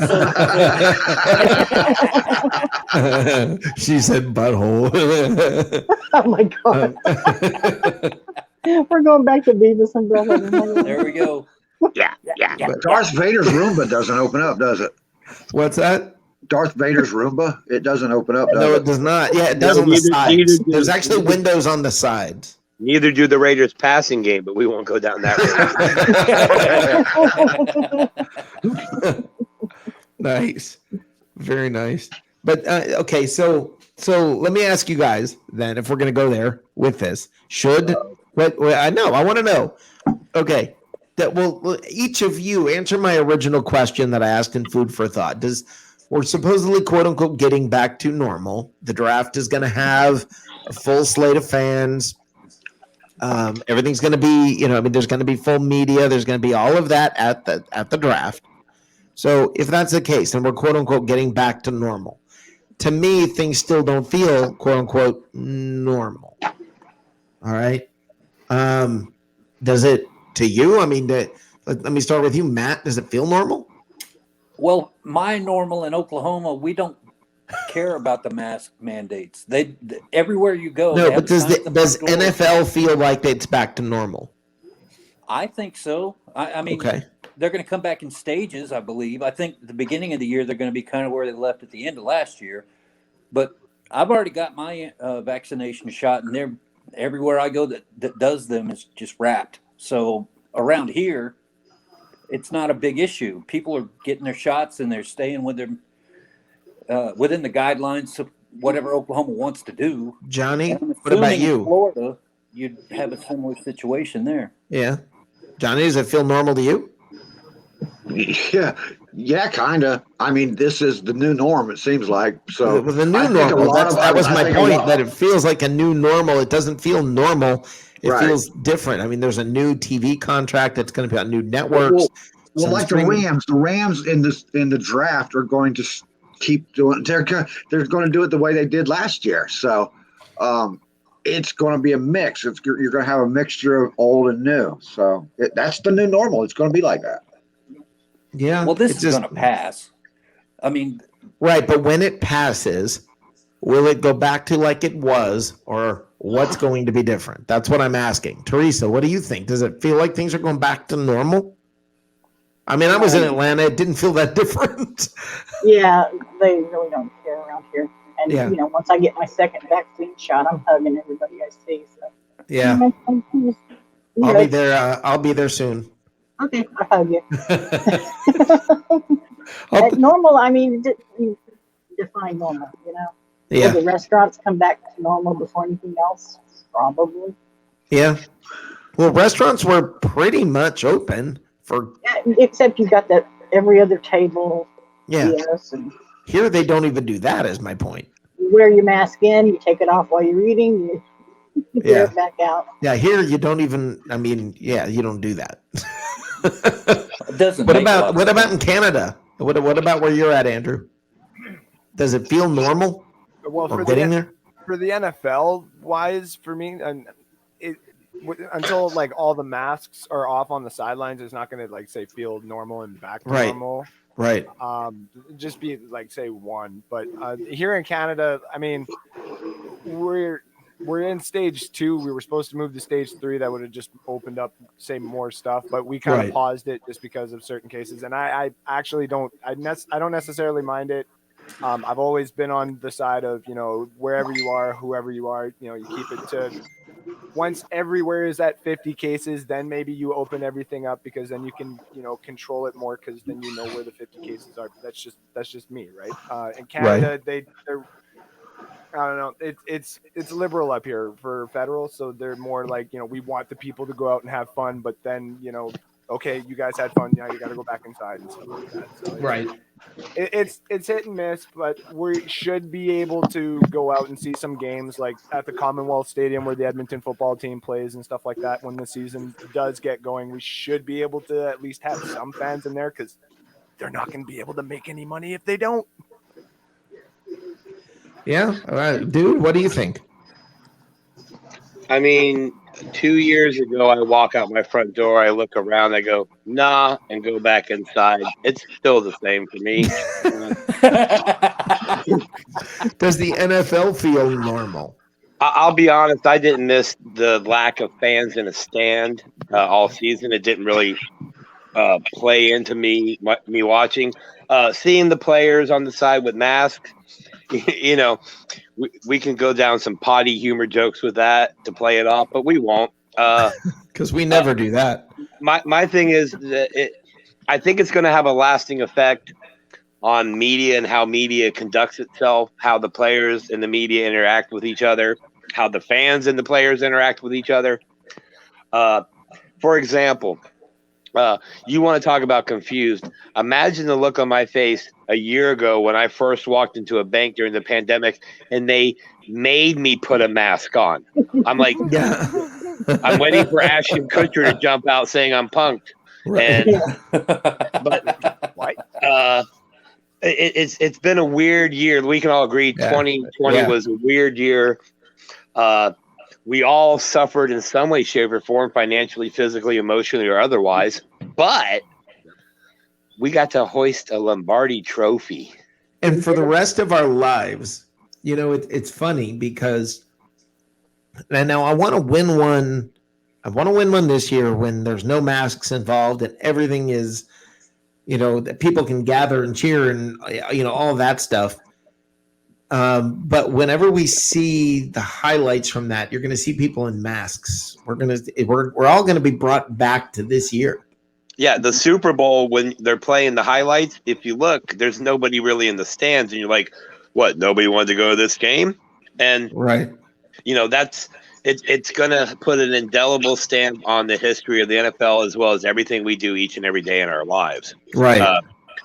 I mean, we could have argued we could have called it Super Bowl C19, right, instead of Super Bowl LV because of the circumstances. Look at all the players who didn't get the reps, the practices. Look at the coaches who had to coach like we're doing shows right now to each other. How do you train a guy to play football on video?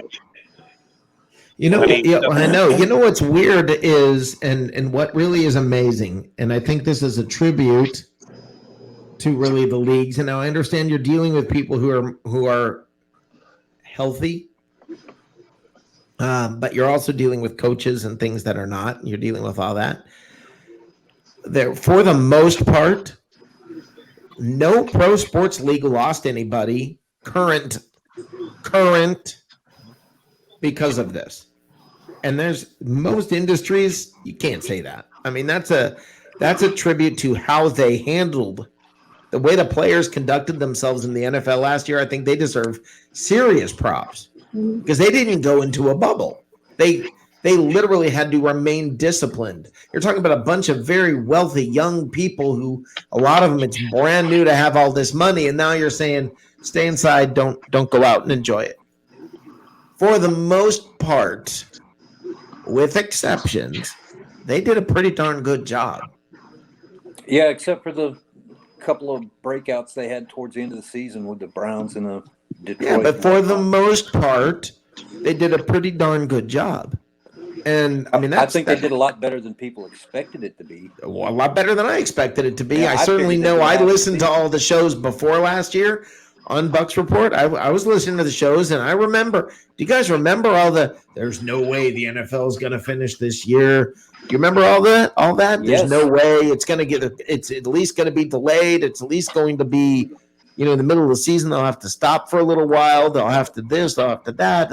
They can delay the Super Bowl until this time. They can do that. They can all of that, and I'll be doggone if they didn't pull that freaking season off. And that was a credit to the league itself. But yes. I think all the sports organizations did a pretty good job overall. The major three. But the whole system that they had with the monitors and knowing if you were close to somebody, and they knew if you were close to someone who tested positive. And they knew, people reporting, well, okay, you were, okay, guys, one of my family members has COVID. I'm out. I mean, they really did an excellent job. Everybody did a great job. So I don't know. I mean, I just hope this year it goes back by the middle of the season, at least, where we have fans. I didn't like even in baseball, they had the animated fans in the stands, and they even put up some algorithm if they started to lose that the fans would walk out that weren't even there, which I thought was kind of crazy to begin with. Yeah. But they would cheer when their home team was winning. They'd boo whenever they got a bad call. It was kind of scary because it's like 1984. They could make an instant reality out of anything if they could pull that off, and they did. Right. I'd be happy to see people in the stands now that, Bart, what's his name, that screwed up the Cubs, getting yelled at. Bart Giamatti. Yeah.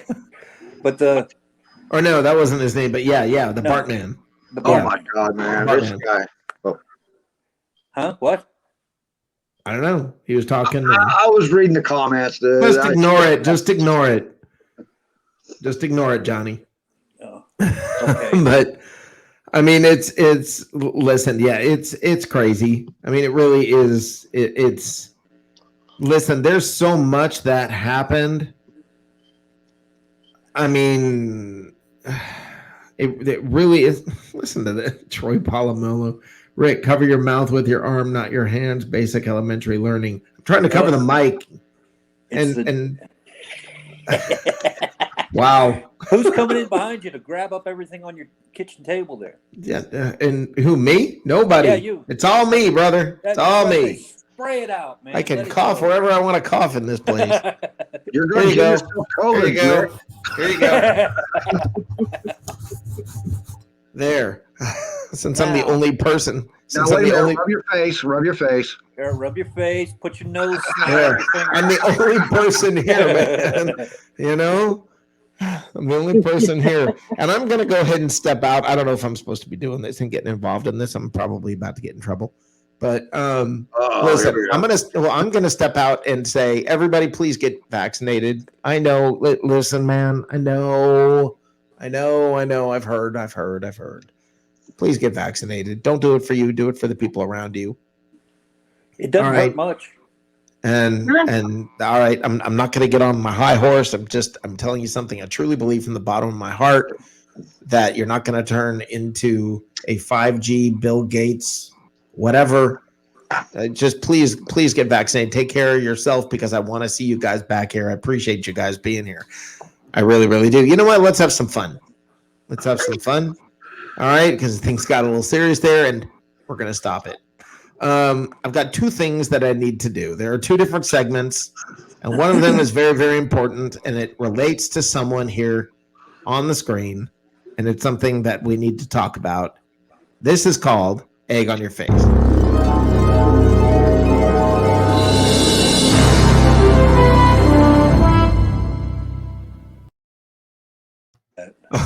Okay. That picture just blows my mind. Okay. All right. So egg on your face. Now listen, guys.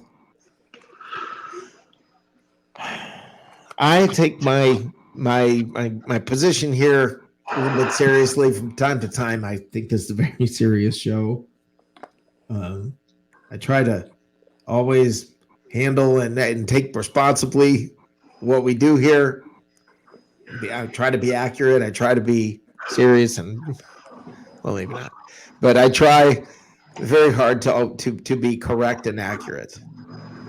And I have egg on my face because for 6 months I've been wildly inaccurate on something that I have shared with you guys. And I know for a fact, and it's been proven to me now, that I am dead wrong on something. Now, I can also tell you I'm not the only person on the screen who is dead wrong about this. And I'm about to bring out flat out proof about being wrong. Everybody, let me give you peanut butter mayo tuna. Oh, look at that. All right. Now, if that's not good, if that's not good enough, how about pan-seared grouper sandwiches with Mojo mayo, and part of the ingredients is peanut butter. I will accept your apology, sir. Extraordinary uses for peanut butter. Eliminate stinky fish smell. Put a dollop of peanut butter in the pan when frying the fish. The peanut butter absorbs the odor instead of your furnishings. And last but not least, wrong one. Okay, but so what I'm bringing to you guys today on Egg on Your Face is this. Our recipe for Matt's peanut butter mayo fish fillet. Man, I'm telling you, if you This try, is the you'll real never go deal, back. guys. It is a fact. It exists. He wasn't It says lying. Jif. Did you put that in, or is that what the recipe says? No, that is what the recipe says. It exists. Which is what I told you. No, it didn't say Jif. Matt, It did Matt, not he's say saying it Jif. exists. Hold on. It did not say Jif. I did put that in there because this is Matt's peanut butter mayo fish fillets. There Okay. you go. So I put this down here. It's a fact, guys, that this exists. The food.com has it. Gourmet something or other, like gourmetcooking.com, something like that has it. Guys, this is a real deal. Matt was right. I was wrong. We were all wrong. We've given the guy hell for a very, very long time, and apparently it smells really good. So all I can tell you is, guys, apparently it's real. Not salmon, grouper. That's what it can be, tuna or grouper, apparently. There you go. You're not officially wrong until you eat it and say it tastes good. Then Well, it's all over the place. I saw a lot of places where it said, "Holy cow, this is the thing. This Unbelievable. really is the Can't thing." believe it. So to Matt, Philip Schwegler. 100% apologies. I apologize to you. I was wrong.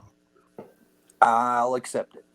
That I'm happy that you went through the trouble of researching that to that degree. Yes. So because I've got to be honest with you. I wasn't researching it. I stumbled across it. Johnny got mad and left. You tell his wife, hey, go. Oh, get it. here we go. We even have Johnny on here live and in Oh person. Lord. Whoa. Nope. Oh. Hey, Johnny. How you doing, brother? He's not talking. He's not talking. He's just flashing us. Okay. Okay. All right. When we come back, let's have the meme grinder. Yeah. Oh, wait a minute. Hold on. Oh. Hold It's on. Mike. He snuck out the back door. Lids, did you see what I just shared? All right. When we come back, let's have the meme grinder. Lids, did you see what I just shared? Wait a minute. Hold on. He's fixing his audio. He's listening to the Teresa stream for a moment. There you go. Okay. Did you hear what I just shared? No. Mike? No. Mike, I got to share this with you because you also, you know how we have a segment called Egg on Your Face? Oh, God. Well, Yeah. I'm going to start this over because while this is my face, it should be Johnny's and it should be yours as well.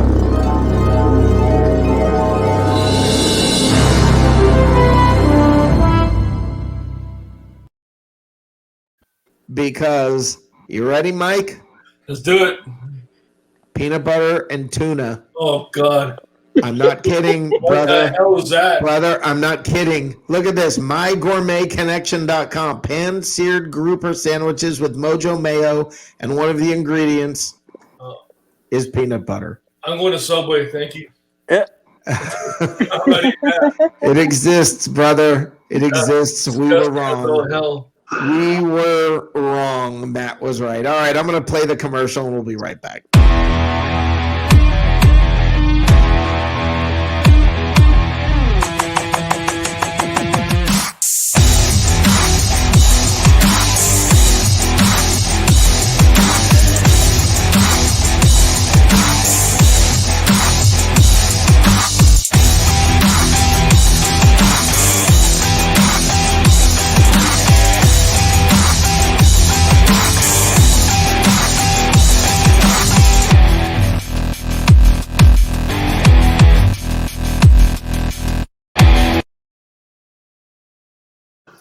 Okay. We are back, and it's time for some fun. Let's go straight to the meme grinder.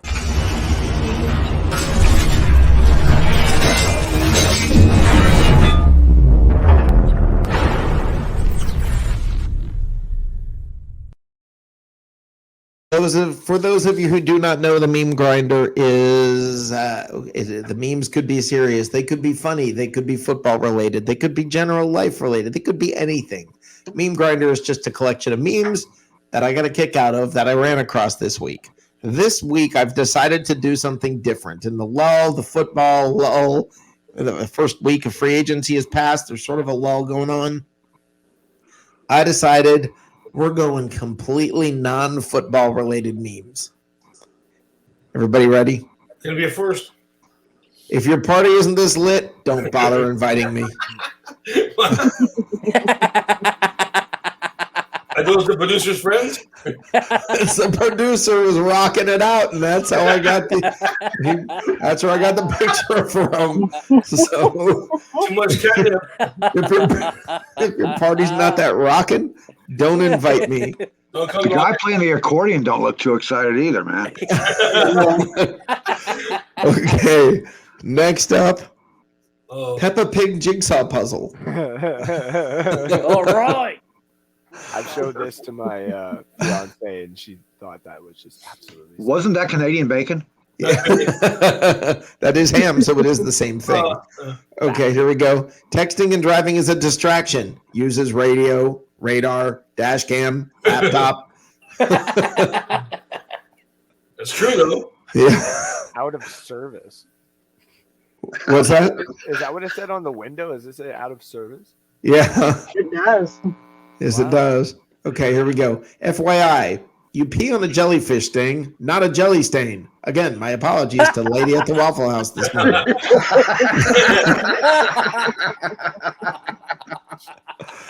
That was great. All right. This one might be my favorite, and I'm sure I'm going to hell for it, but Jesus, like, what is this?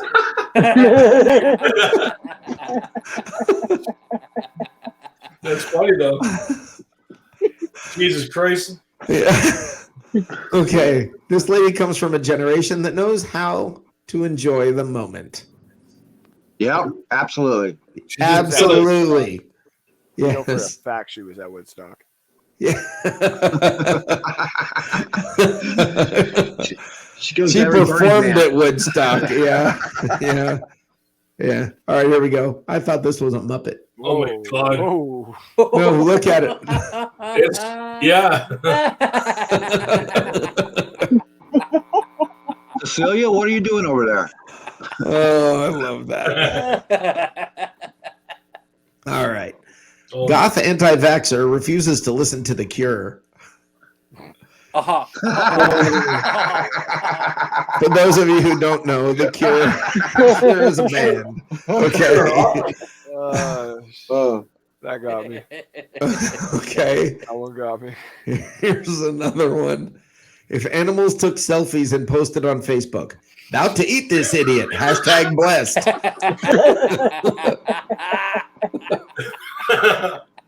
Hashtag blessed.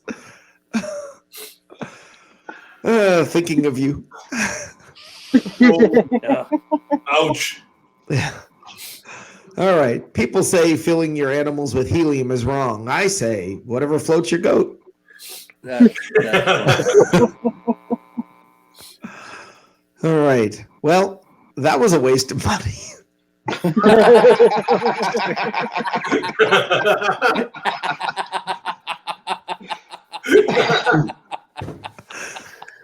Oh, That one should not be as funny as it is.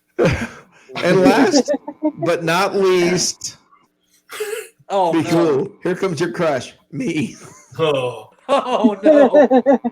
wow. No. Wow.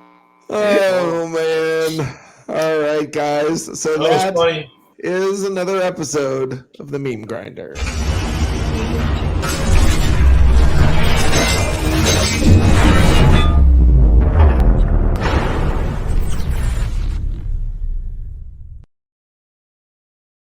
Why is it called a meme?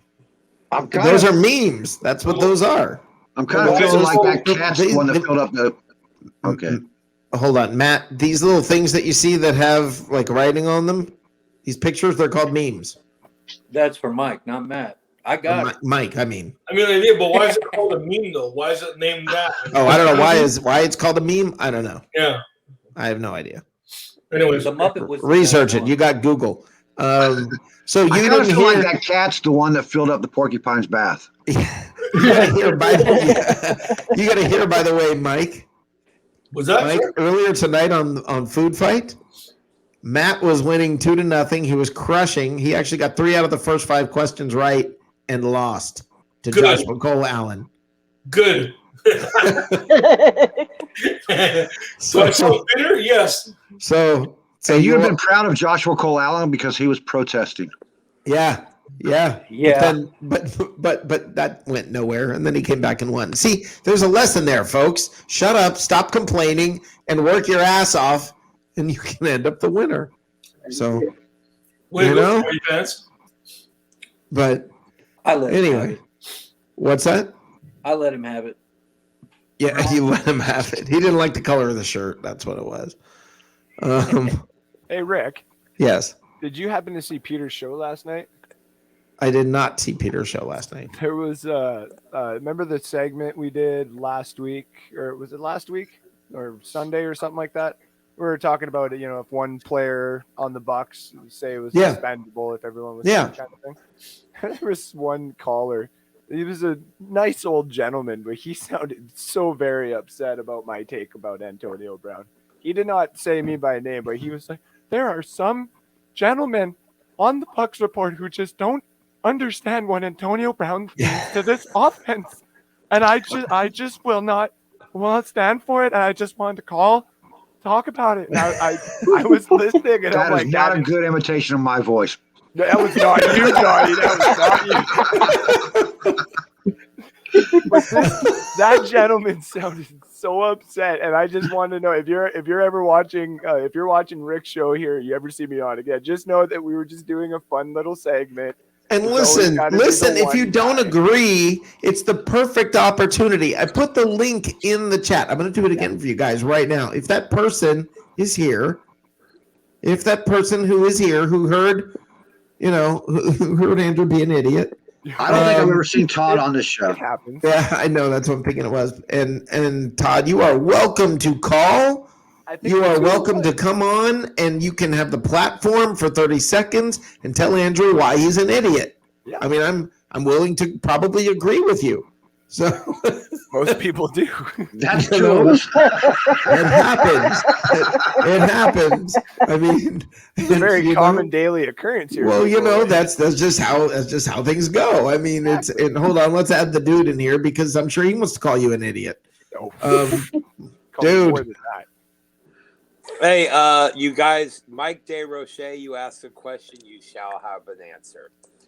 Meme, unit of cultural information spread by imitation. The term meme from the Greek word menema, meaning imitated. Thank you. I literally pulled that up too. It's all great to me. Thank you, dude. Hey, no problem. By the way, what did I miss that Andrew did dumb? Because I need to know. What time? Dude, put this on your list there, dude. What did Andrew do that was dumb? I need to know. He was ripping Antonio Brown, like he was pulling his arms and legs off and stuff. He was saying apparently, okay, he was on the last Andrew, explain it to him.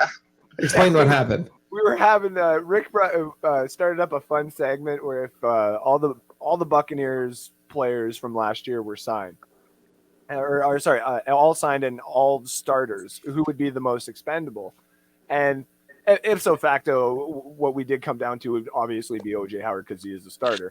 But I brought up AB just for, there was many reasons. I said the other receivers we had, dangling pick number 32 to go get another veteran if we absolutely needed to or whatever. And it was fun. It was a fun segment and stuff like that. And it was a lot of good stuff going back and forth. And on Peter's show, I think it was, last night, there was one of the guys. He called in and he seemed very upset. Like you could hear it in his voice. And people do not understand what Antonio Brown means to this team, and I will not stand for it. That's why I called.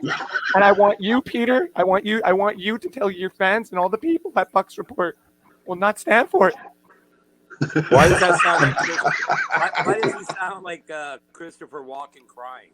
We're thinking it's Johnny Dean, but I mean, that's definitely Johnny Dean, man. Whoever it was that said it, I'm like, come on, I'm trying to say, come on the air. Yeah, I'll probably agree with you, and you're welcome to let him have it. Let Andrew have it.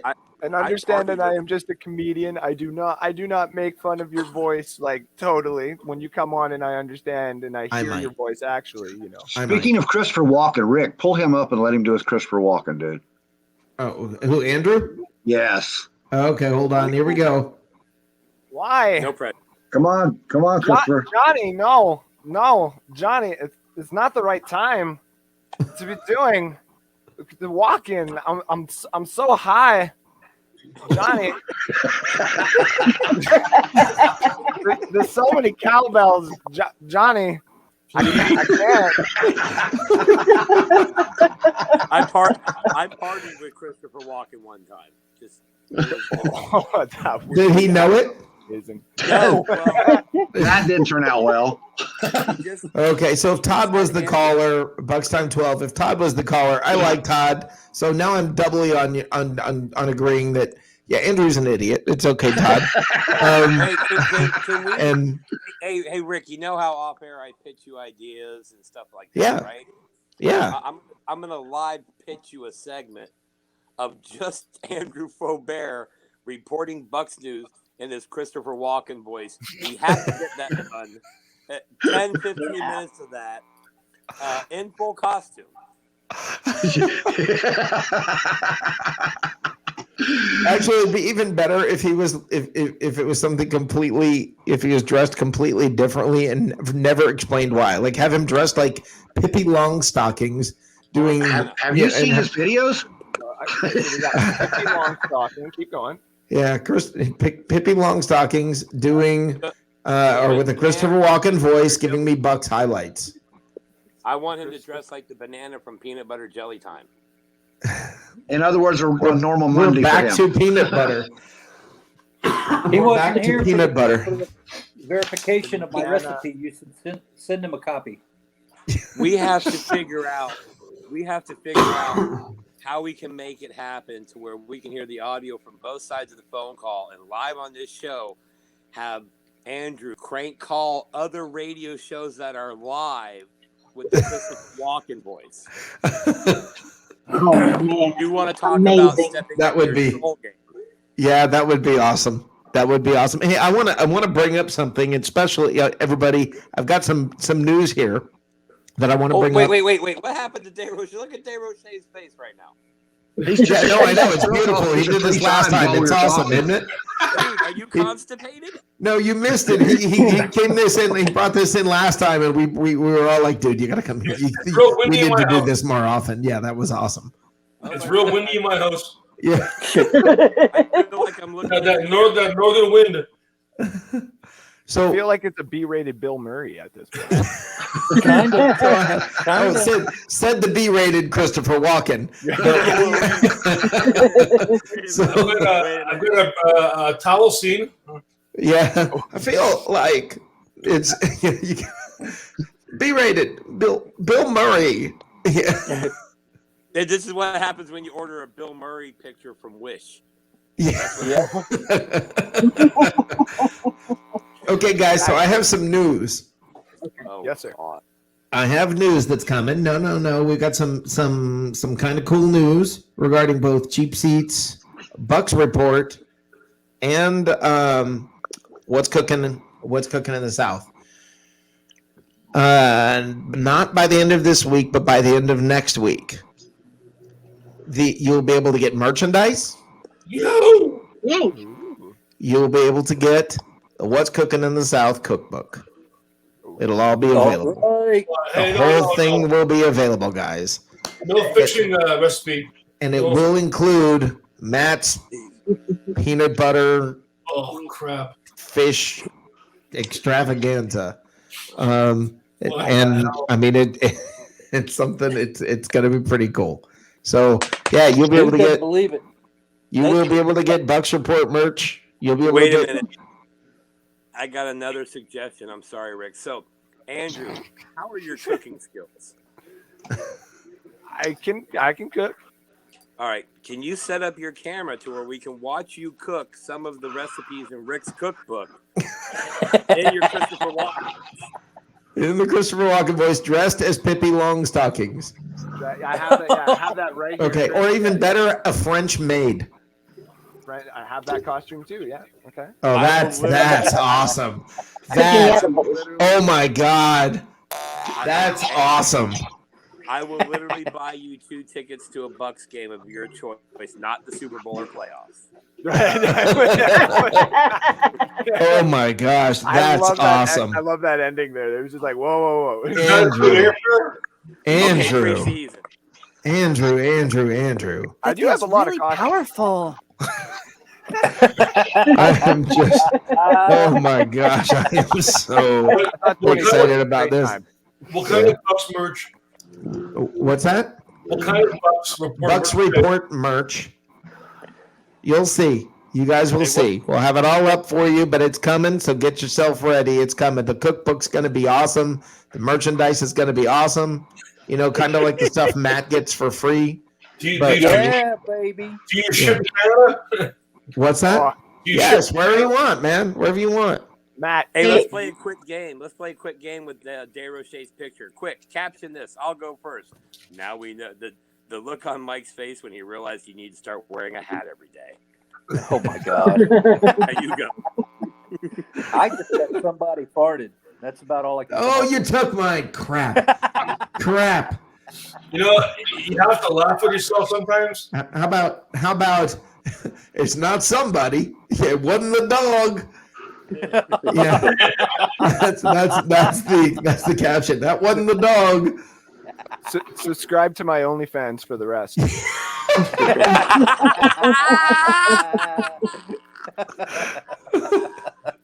Teresa? I'm not getting into that. Sorry. I love Mike. So no. We do too. Yeah, we do Mike's too. good. Listen. Mike did that. Listen, we didn't put that picture up. Okay. Okay. How about this? What do you mean I got to fix my dinner? Yeah. All right. Ooh, low key. I like it. To the Put moon, your hands Alice. on my fish. To the moon, Alice. That photo, true story. I just woke up. I was gonna have a shower and a shave. That's why my hair was all like bedhead. I was gonna have a shower and shave. You really should have said I did it on purpose.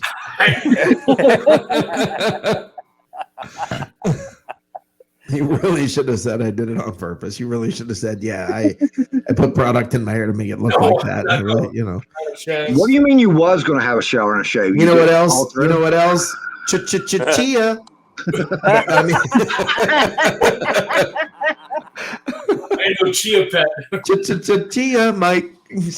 Chia, but The Canadian chia. Canadian chia. Wait. I'm sorry. We got to translate that to French Canadian for our friend Andrew. That's Chia. Oh, j'aime le coller la chia. Yeah. Ah, qu'est-ce que tu aimes je le toi sur coller? Yeah, that's right. Yeah. What do you get for bringing out French around a bunch of Canadians, man? I feel like Andrew What? just had a streak on air. What is my last name? Is this thing on? Not Yeah. Faubert. It's not Faubert.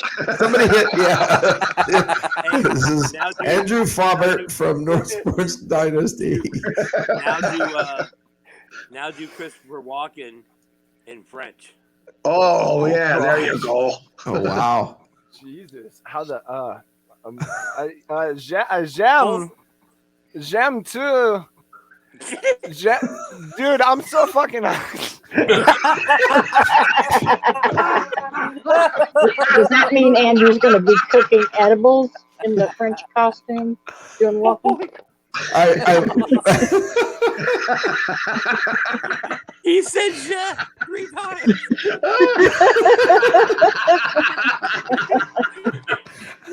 Oh, that's why I love Andrew so much. Oh, I gotta pee.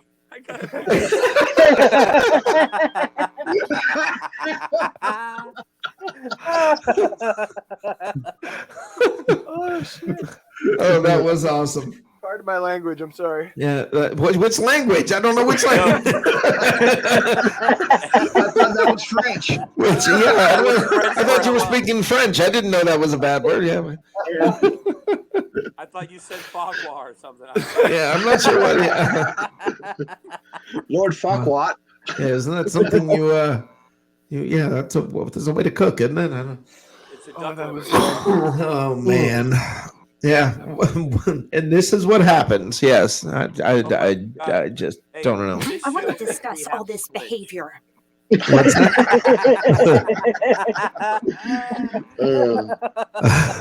Wow. The show. There are no rails on this. Right, it's not off the rails. We just don't bring them. We have no rails. We It's have after the 10 o'clock in car. your world, isn't it? Yeah. What's that? It's after 10 o'clock in your world. Yeah, well, let like it go. yes, like that mattered. Matt was dropping the words when you. Hi, welcome to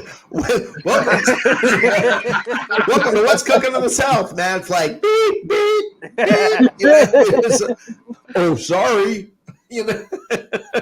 So Andrew had his Christopher Walken impression. You're telling me that Matt started the show with his Samuel L. Jackson impression? Yes, Matt started the show with the Samuel L. Jackson impression.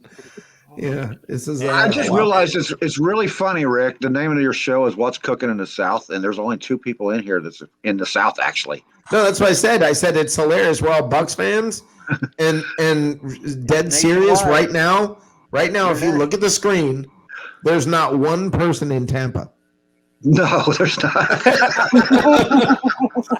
And Two There's only Canadians, one fish in burgers, Florida.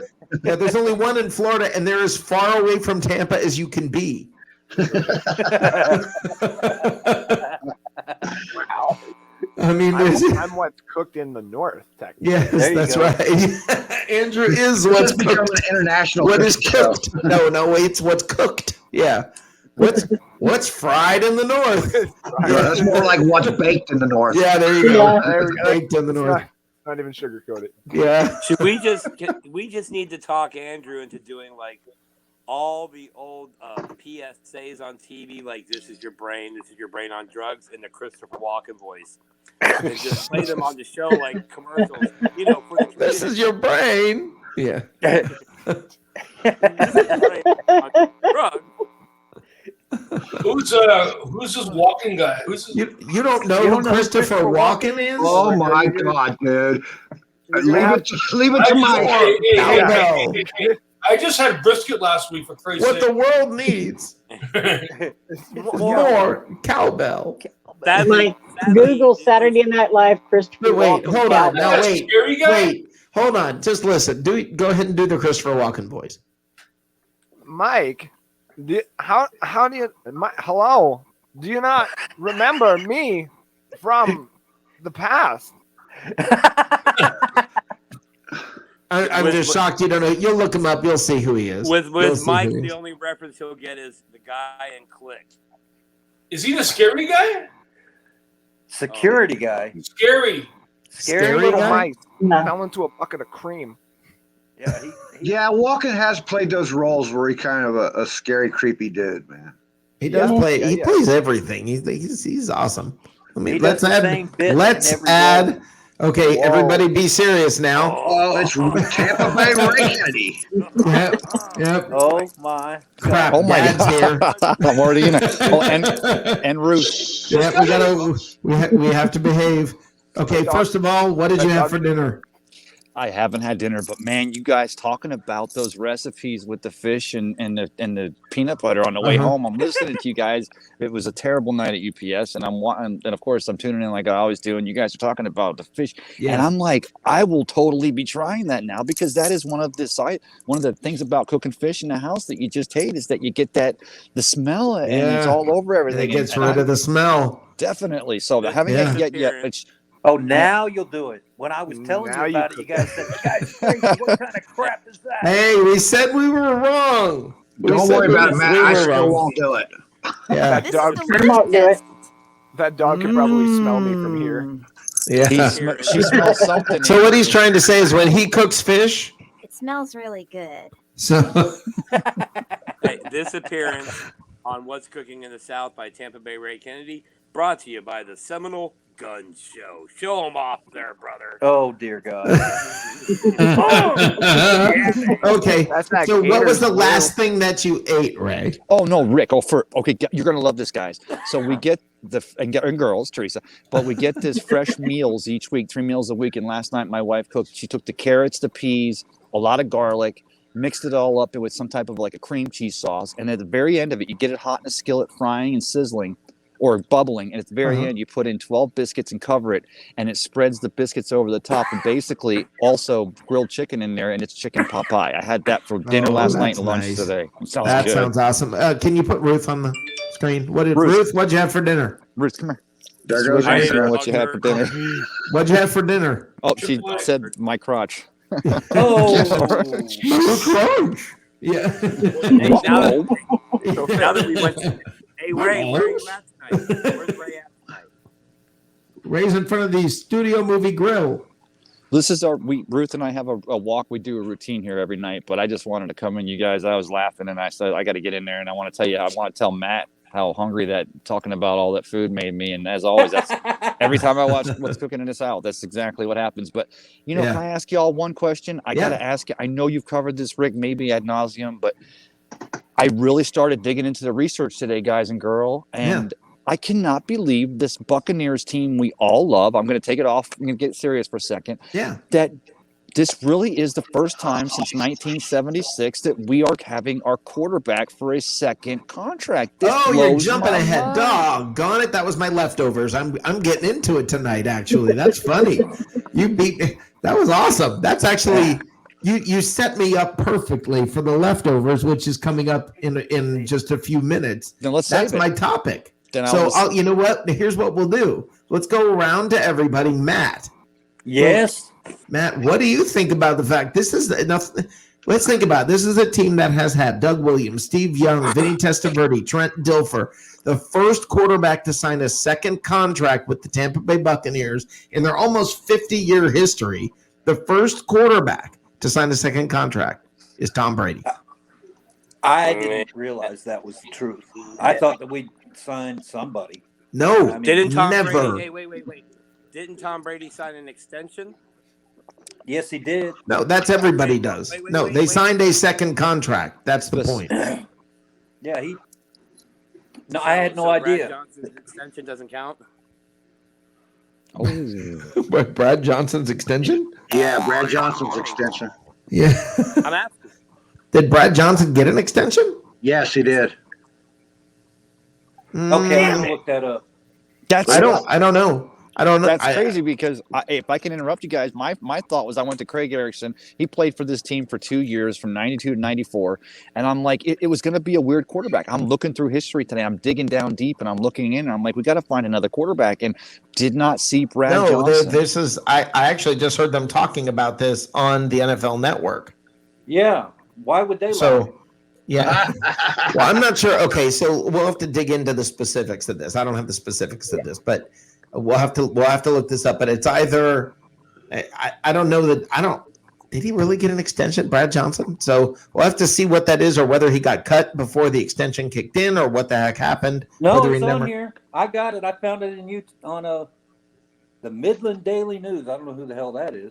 But it says the Bucs give Brad Johnson contract and extension on June 17, 2003. When did he get cut?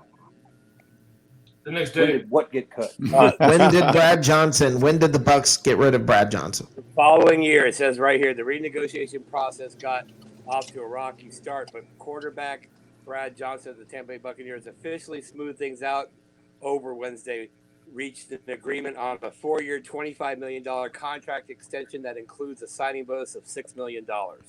Right. What I'm asking is, did he ever play under that contract? Yes. You think you just gave him $6 million and cut him? Well, it was John Gruden. It was yes. I'm saying that. Yes, it was John Gruden. Yes. Okay. Well, would it be surprising? No, I will look up the specifics and we will get into this. Do backup quarterbacks count? No, they're not. And then in that case, Blaine Griffin They're not and quarterbacks. Blaine Gabbert are in there too, right? Ryan Griffin. Did they get second contracts? This forever, man. Well, Ryan Griffin's been here for 102 years, and Blaine, he got that 1-year extension last year, and we're still trying to get him again for 2021. No, guys and girl. Brad Johnson played Buccaneers until through the 2004 seasons, right here. Somebody look up Buccaneers quarterback second contract. You're right, Rick. I just did. And that's the thing. Matt just did, dude. Did he look up Brad Johnson, or did he? Yeah, I looked up Brad Johnson. No, I'm saying look up. So he didn't look it up. Look up Buccaneers second. Yeah. Ray, you know the Buccaneers are trading everything to the Jaguars to get Trevor Lawrence. Okay, Andrew, don't even start. Don't start this Trevor Lawrence crap again. Because I'm going to Alabama for my starting quarterback, and you can No, take that. I'm not going to Alabama for any quarterback. Okay, just so we're clear. And I'm not trying to bust anybody's balls, but except the NFL Network, the original source here. That's what I'm saying. Yeah, Tom Brady signed. No, it's okay. Tom Brady just signed a contract extension. Brad Johnson also signed a contract extension. So the NFL Network and all those memes you saw on Facebook, they're lies. Okay, well let me take it, guys. And I think you're right, because I do remember after the Super Bowl in 2002 to 3, and Brad gets the extension, and it doesn't last but for another year. But let's be honest, still though, in a 45-year span since '76, since the inception of the Buccaneers, even just to be the second quarterback to get a second contract, and you wonder why, when we win the Super Bowl 55, and we've got the GOAT at quarterback, unquestionable GOAT. Why some of us are unquestionable, and it's great. But I still had to dig down and look into, because I'm not even going to say the gentleman who writes for The Athletic, who I sourced on that. And I'm like looking at, I see the tweet, and I'm like going, well, let me dig down deeper. I think, was it you, Matt, or was it you, Johnny, that had actually posted or reposted something on Facebook that kind of alluded to this? I'm completely Yeah, confused I did, because I I'm did. looking right now at Pro Football Talk, Right? who said in 2018 the Tampa Bay Buccaneers entered the NFL in 1976. Since then, the Bucs have drafted 25 quarterbacks, and they've never signed any of them to a second. That's drafted. I understand. 2 years ago, when the Bucs were surging, Jameis Winston, so it's none that they have ever drafted. Well, because we carried the 5th-year on Jameis's option, so actually, specifically, we actually extended But Jameis. no, they didn't extend it. That was under the same contract. Yeah, yeah, 5th-year yeah. option is on his first The contract. specific is that it's no quarterback that they have drafted have they ever signed to a second. Okay. Oh, So that's the specific. Right. What the NFL Network should have said was, to get a second contract by the Buccaneers, you have to win a Super Bowl. Well, Okay, there you go. Brad Johnson, he wins the Super Bowl, they give him an extension. Brady wins the Super Bowl, they give him an extension. Yeah. Otherwise, no. I need to say something. I'm very proud of the dude and Andrew for staying around, even though Ray's dog is right there. Well, see, dog. If the dog really came for me, I would just be like, "A," and he'd be like, "Oh, my apologies," and then it would go after the dude. I love dogs. She does border What I patrol in really her part-time. Here's what I really love. I'm looking out over Ray's shoulder at his shot there. It's a nice tight shot. It's a part of the world that I grew up in. Smells really good. Shout out to Seminole, Florida, the best little city in the state of Florida. And of course, hey guys, you got to realize Ray Kennedy. Not that we all don't work in some way, shape, or form, but Ray Kennedy's literally been at work. Since 8 a.m. basically. Yesterday. Yeah, but you know what? Since yesterday. But Since 8 a.m. yesterday. When it comes to talking Bucks, and then you mix it, Rick Hughes, with food, and you start mixing it with what's cooking in the South, it's like, nah. And we do this thing now. We had a couple of nights this week. I'll just be honest with you guys that she had a couple of accidents in the house, which is a new trend for us. So I told my wife, I said, because you guys, I don't know if y'all know this, but it's supposed to be 90 degrees here tomorrow and into Thursday. We're supposed to set some records this week here in Florida. So. You know what his wife said about that? You know what his wife said to Ruth? I want to discuss all this behavior. I want to know, was that Mike DeRoche who said so? Yeah. What's it where you are, Mike? 16 degree? No, I'm kidding. It's probably around 62 today for a high, right? No, they have they do it in that other weird metric thing, Celsius. Right now, 27 degrees Fahrenheit right now. Yeah, didn't you guys get snow a little bit down there in Manitoba? For about 5 seconds. Parlez-vous français? The Buffaloes ate it all. Yeah, you probably caught the tail end of what we had. Yeah, don't get Andrew speaking French again. I took French 1 in 7th grade, so I can say Comment t'appelles-tu? Je m'appelle Raymond. Quel âge as-tu? I know very. So you know your name. Don't tell Translate. them. Sorry. Tell them what we're saying. I've got lots of things to say about French, but I probably shouldn't. Which French though? Canadian French, the French, or the rest of the world French? Now let's just stick with French fries. I want to talk about my French teacher. No? Rick, I just sent you the list of all the drafted quarterbacks we ever did. Don't you guys have Spanish as a second language and learn it in school like we learn French? Yes. C. Okay, you guys ready for this? Yeah. Never signed to a second contract. Vinny Testaverde, Trent Dilfer, Doug Williams, Josh Freeman, Sean King, Mike Glennon, Craig Erickson, Chris Sims, Chuck Fusina, Josh Johnson, Parnell Dickerson, Bruce Gradkowski, Randy Hedberg, Mike Pulaski, Mike Ford, Steve Calabria, Joe Hamilton, Bob Lane, Pat O'Hara, Blair Keel, Todd Hamill, Mike Shula, and Jack Barry. Jack Barry. God. I saw him Vince play Young? live once. I was like, dang. Guy's got potential. Where was he? Just like the throwing Samoan, Jack Thompson. Oh Yo. man. Didn't they get him from Cincinnati? I think. Oh, Yeah. first round pick for that guy, and he lived. I mean, you Who know, was the worst Bucs quarterback ever? the worst. The worst. Randy Like, Hedberg. Oh, yeah, maybe I'm gonna agree with you there. Maybe Randy Hedberg. Winston. Trent Dilfer. Scott Milanovic. Yeah, I'll Scott give you Trent Milanovic Dilfer. and Ryan Leaf.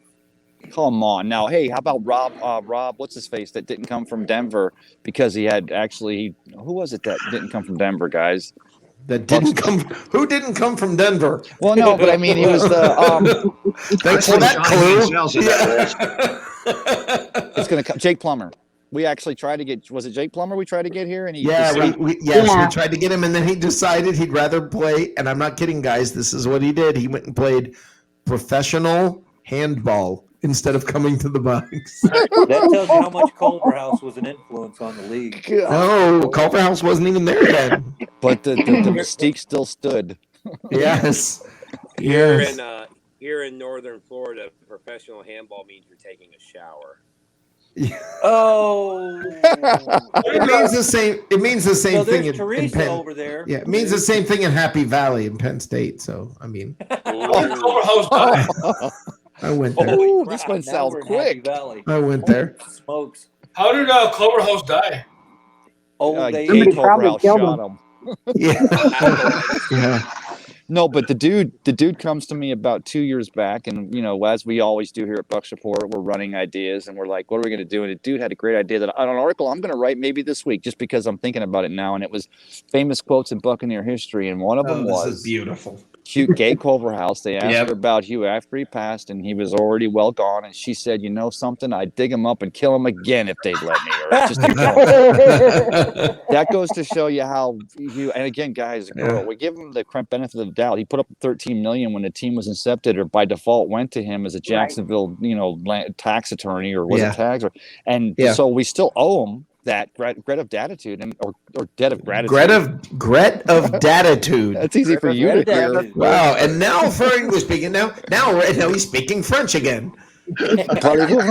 So yeah, no, but it's just that's a great quote. So pretty good investment when you spend $16 million to own a team, and then you sell it for $275 million. And don't forget, guys and girls, hey, they gave the Glazier family grief for buying this Buccaneers team. And don't forget, when I was looking at today, 1995, we play that last game of the season against the Green Bay Packers. We sell 65,000 seats for that game. And I was at that game because I had season tickets, and maybe some of y'all did too. And that was probably going to be the last game at the Big Sombrero in Buccaneers history. And the Culverhouse family buys it, and the media is giving them grief. And now the team's worth on paper maybe what, 2-point-something billion? Isn't that insane? It's insane. And now who was the original owner who was announced as the original of the owner of the Bucs? I hope you know, Rick, because you're testing me. Ed McCloskey. He was a tire guy, and he couldn't come up with how much money? I think it was $2 million or something. 2 or 4, but right down certainly there, wasn't Eddie DeBartolo. Right, he was $2 million short of being able to own a franchise. Number And the 1995. Glazers were supposed to take us to Baltimore. That's what everybody said. Remember, Peter Angelo was going to do it first, right? I think and they were was, talking about. Yeah, that was all. What the Glazers used Baltimore as leverage. When was that? That was before the Ravens existed. It was before the Ravens existed, and they wanted a new stadium. They used Baltimore as leverage. Was that the same time the Colts were thinking of going over there? Colts had left already. Colts had already left. Okay. Yeah. The Colts had went they to left Baltimore. in the middle of the night. Yeah. Oh gosh, remember that, guys? Remember That the was original was something. Art Modell moves to Browns. Yeah. And Right. they moved to Browns, and it's like, and How do you there do were all that? these. Now, Andrew, what are you like? 17, right, or 18? But you know, those are. Andrew just literally leaned back and pinched his nipples when you said that. He literally went. I'm like, what was that? What just happened? God. I'm really not sure what he just did. Take that, AB. That's the loveliest thing I've ever heard. Anyway, all right, guys, I'm gonna wrap this thing up for the night. It's been a long night. What are you wrapping it in? Peanut What butter and newspaper? mayonnaise, Isn't that what you put fish in? So, we are gonna be back on Saturday night. We're gonna do the game show again. Ray, I would love to have you come on and be a part of Food Fight one night. I don't know if you've had a chance to see it. Yes, but definitely. I would love to have you be a part of Food Fight one night. I'll see you and Saturday night. Okay, 9 o'clock Saturday night. You got to take down Joshua Cole Allen and Johnny. If you're on, you're on. Okay, brother. All right, bud. All right, and then we will go from there. Mike, you're in the next time. Teresa, you're in, and we will go from there. All right, guys. All right. All right, everybody. I got nothing to add, so I'm gonna bolt. You guys have a good night. This was fun. Yeah, it was fun. Ray, tell them where to meet you, where to watch you, where to whatever. Just all over Bucs Report. Just continue supporting us because we're just doing it like you guys. We love this team, love this area, and we're just enjoying covering it. And thank you for giving us the privilege of bringing you everything we can each and every day, covering the Buccaneers and in some cases other things too. So thank you very much. Absolutely. Well said. Thank you, brother and sister. Yeah. Now, hold on. I'm not letting you get out that easy. Is there a cup of Ray Sunday morning? Oh, they're always. Because that you guys know that's my 9 a.m. Oh God, it was too much of an arm shot there. Sorry, guys and girls. But so Sunday morning, it was always 9 a.m. We were driving across to Howard Franklin, heading over for what the Buccaneers played 95% of their home games at 1 o'clock, and 65% or maybe 95% of them before 2000 and whatever were not televised. So 9 a.m. was always the time that I was going across, and my Uncle Sonny and my Aunt Mary and my dad, and that was when I was reading Hubert Mizell and the Tampa Bay Times sports page or St. Pete Times. So that's why I bring it Sundays at 9 a.m. because it's spiritual for me, and I hope it is for you guys too. So join me at 9 a.m. on Sunday mornings here on Bucs Report. Awesome. Ray. Thank you very much. Yes, Andrew. Ray, before you go, you look amazing in gator blue. Go Gators. Take care, Andrew. Everybody have a great evening. Thanks for having me. Have a good one. Thanks, Ray. You too, Ray. All right. Andrew. Yes, sir. Tell them where to find you. You can find me at North Sports Dynasty. Oh, I'm gonna get that. North Sports Dynasty all across all social media platforms. If you want to follow me personally, it's at Andrew_Faubert on Twitter. Follow me there. I'm always interacting with all the Bucs guys because I love my Bucs. I'm always here for my Bucs. I'm always on Saturdays at 1 p.m. Eastern time, 11 a.m. Mountain time. That's basically my time because we can't all figure it out. So, but yeah, that's when I'm on. Love coming on here every single time. It's always a great time, Rick. So thanks for having me. Yeah, absolutely. And please be a part of Food Fight one of these times. Can do, buddy. All right. It's a lot of fun. It is a lot of fun. Thanks. Have a great one. Have a great one to the rest of you. And Teresa, it's nice to meet you. Everybody else. Au revoir, Andrew. See you later, brother. Here you go. Okay. Whoop. Okay. Dude, you want to hang for a second? Hang around for a second, okay? What's going on? Yeah, I'm here. Okay. And real quick, Mike, do you want people to follow you? Is there anywhere you want them to follow you? Nope, not at all. Okay. Have a good one. Have a good night, my friend, and we'll see you on Saturday night. See you on Saturday. Yeah, you were missed. See ya. Okay, Johnny, where do you want people to follow you? The tag down below, right there. Okay, on Twitter, right there. That is his. Yeah. What's happening in sports and entertainment on Facebook page, and right here, I guess. See you later. Awesome. Thanks. E70667421867530 Go ahead. You can also find him at Folsom Prism. That is his inmate number. But dude, thank you for everything you bring to the show. You're awesome. You got anything you want to add on the way out the door? Yeah, my bad about the whole contract thing, bro. No, I'm glad you said it. That's what I count on all the miscreants for. I'll say shout out to all the guys at Bucs Report, every live show, Peter Blake of the Sports Web, Jacob Charnow, Hard Count Football, Joshua Cole Allen relaunching the Audible, Awesome. Cover Ray, Harry, and the over under or the over under with Harry. That on Wednesday night, tomorrow night actually. Buck What You Heard with Gene Thomas, all of the quality podcasts, Bucks UK, Real Bucks Talk, Loose Cannons, all of those guys. Thank you so much, everybody that watches, shares, comments, likes, subscribes to the channel. Thank you. Be nice to your friends. Be nice to your family. Be nice to the people you don't know, because they could end up being your friends, and in some weird cases, after a rough weekend of drinking, your family. I thank you, Rick, for everything you do. Shout out to Nick Citro over on Twitter and Evan Winter holding down the Bucks Report, running the brackets for all the content providers. Great job. Shout out to the Deck Bar and Grill at Isla del Sol. Rick, it's been a blast. It's always fun. I missed the egg on your face, not the meat of it, but the actual video of the egg on your face. So we'll get that next time. It'll be back. To all the trolls over there on the YouTube channel, come on, man. How miserable is your life, bro? But we appreciate you. Shout out to everybody again. Thank you. Hug somebody. Love somebody. Do something nice for a random person. You never know. You might need their help down the road. The dude says thank you so much. Have a great night, brother. Have a good one. All right, guys. Yeah, seriously, to everybody in the chat, thank you, guys.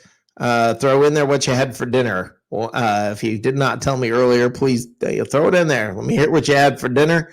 I want to tell you guys, every time you make a comment or you click the like button, the share button, any of that, that means a lot. It really does help the show a lot. I know some of you like to come and troll, and you'll spend, what is it, 2 hours and 25 minutes sitting in the chat room telling us how terrible we are while you spend 2 hours and 25 minutes with us. And I want you to know we appreciate you guys too. But everybody who's in the chat, please don't hesitate to make comments. Please hit the share button and the like button. I really do appreciate it, all of you guys. I mean that. All of you are important to this show. Russell, yeah, even you. Bebev, always you. Troy Polamalu, even you. All of you guys, I really do appreciate you. David Moser, just every one of you in the chat. Ethan English, there's so many of you. And if I try to catch you all, I'm gonna miss you. Bucks time 12. I'm gonna miss you guys, and then somebody's gonna get mad at me, and I don't mean to do that. But all of you, thank you guys so much. And I really want you to be a part of this. It's very, very important. So no, Russell, I'm not saying you're a troll. I'm saying we have trolls. All of you, you mean a lot to me. You really do. There are times, we joke around and we bust on you guys, and like my merry band of miscreants that are in here during the show, while I'm ragging on them, they mean a lot to me. And we give each other a hard time, but that's because we actually all really do care about each other. And it really is. This is a family, it's friends. So please keep liking, please commenting. That does mean a lot to us. That helps. Believe it or not, when you make comments, it helps.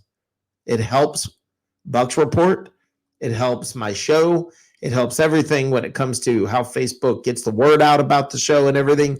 The more interactive you are, the better it is. So please hit the like button. Please hit the share button. Please comment. Tell us what you had for dinner. Please hop on the show when I share the link and come on in and talk to us. You don't have to just comment over there. When I put that link, that StreamYard link, it's there for you to be able to participate and be a part of the show. And I would really like to see more of you guys become a part of the show. But for now, let's go to the leftovers.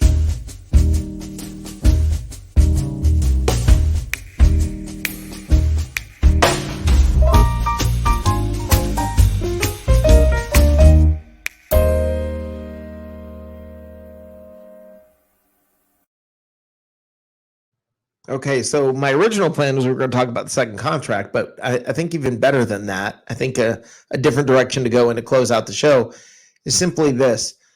As I watch the year, as I watch the season, as I watch everything that's going down, and I see the changes and everything that are taking place, and I see the team, I see a lull right now in free agency, and I see fans getting nervous and a little panicky. The thing is this, guys, not only are the guys, they're working on the contracts, they're getting things rescheduled. I mean, they're getting things reorganized, they're getting renegotiated, they're getting the money needed, they're figuring out all the little workings and mechanisms and the way the gears are all going to work to get everyone in here and to be in the best position possible, not just for now, not today only, but to be in a good position in the future. They're working all of that. This team's doing what it needs to do, and there are going to be more free agents that we don't even know about. People are going to get cut. There are people on this team, names you know, names you've come to care about, that may not even make the team this year. Cut day is going to hurt. And it's not just because of salary cap. It's because we're going to be adding a whole bunch of new players. A whole bunch of guys in the draft that are the best guy available. And then when they show up at practice and with this coaching staff, if those guys show that promise, that's how you're going to build the team into the future. So you've got to understand, guys, there are people that we all have grown to know and love, and we may lose people that we've all come to know and love. We may have, I mean, some of these cuts may hurt this year. I don't know. We're going to find out. But I can say this coaching staff, this organization, they really know how to, they know what they're doing and they have a plan. So, guys, let's go get a second one. Let's have fun. I appreciate your interacting on the show. It has meant so much. I mean that. And for BVev, just on the way out the door, BVev, if you notice, there's a Saints helmet, there's a Bucs flag, there's a Falcons bobblehead over to the left, and just above, in the upper, I guess it's left corner, right corner, I don't know, whatever. I'm not sure how you guys see it. Left corner to me. Right up over here is a Carolina Panthers foam finger. The name of the show is What's Cooking in the South. It's about the NFC South. Got it, BVev? You guys are always looking for something to complain about. Listen, let's all have fun.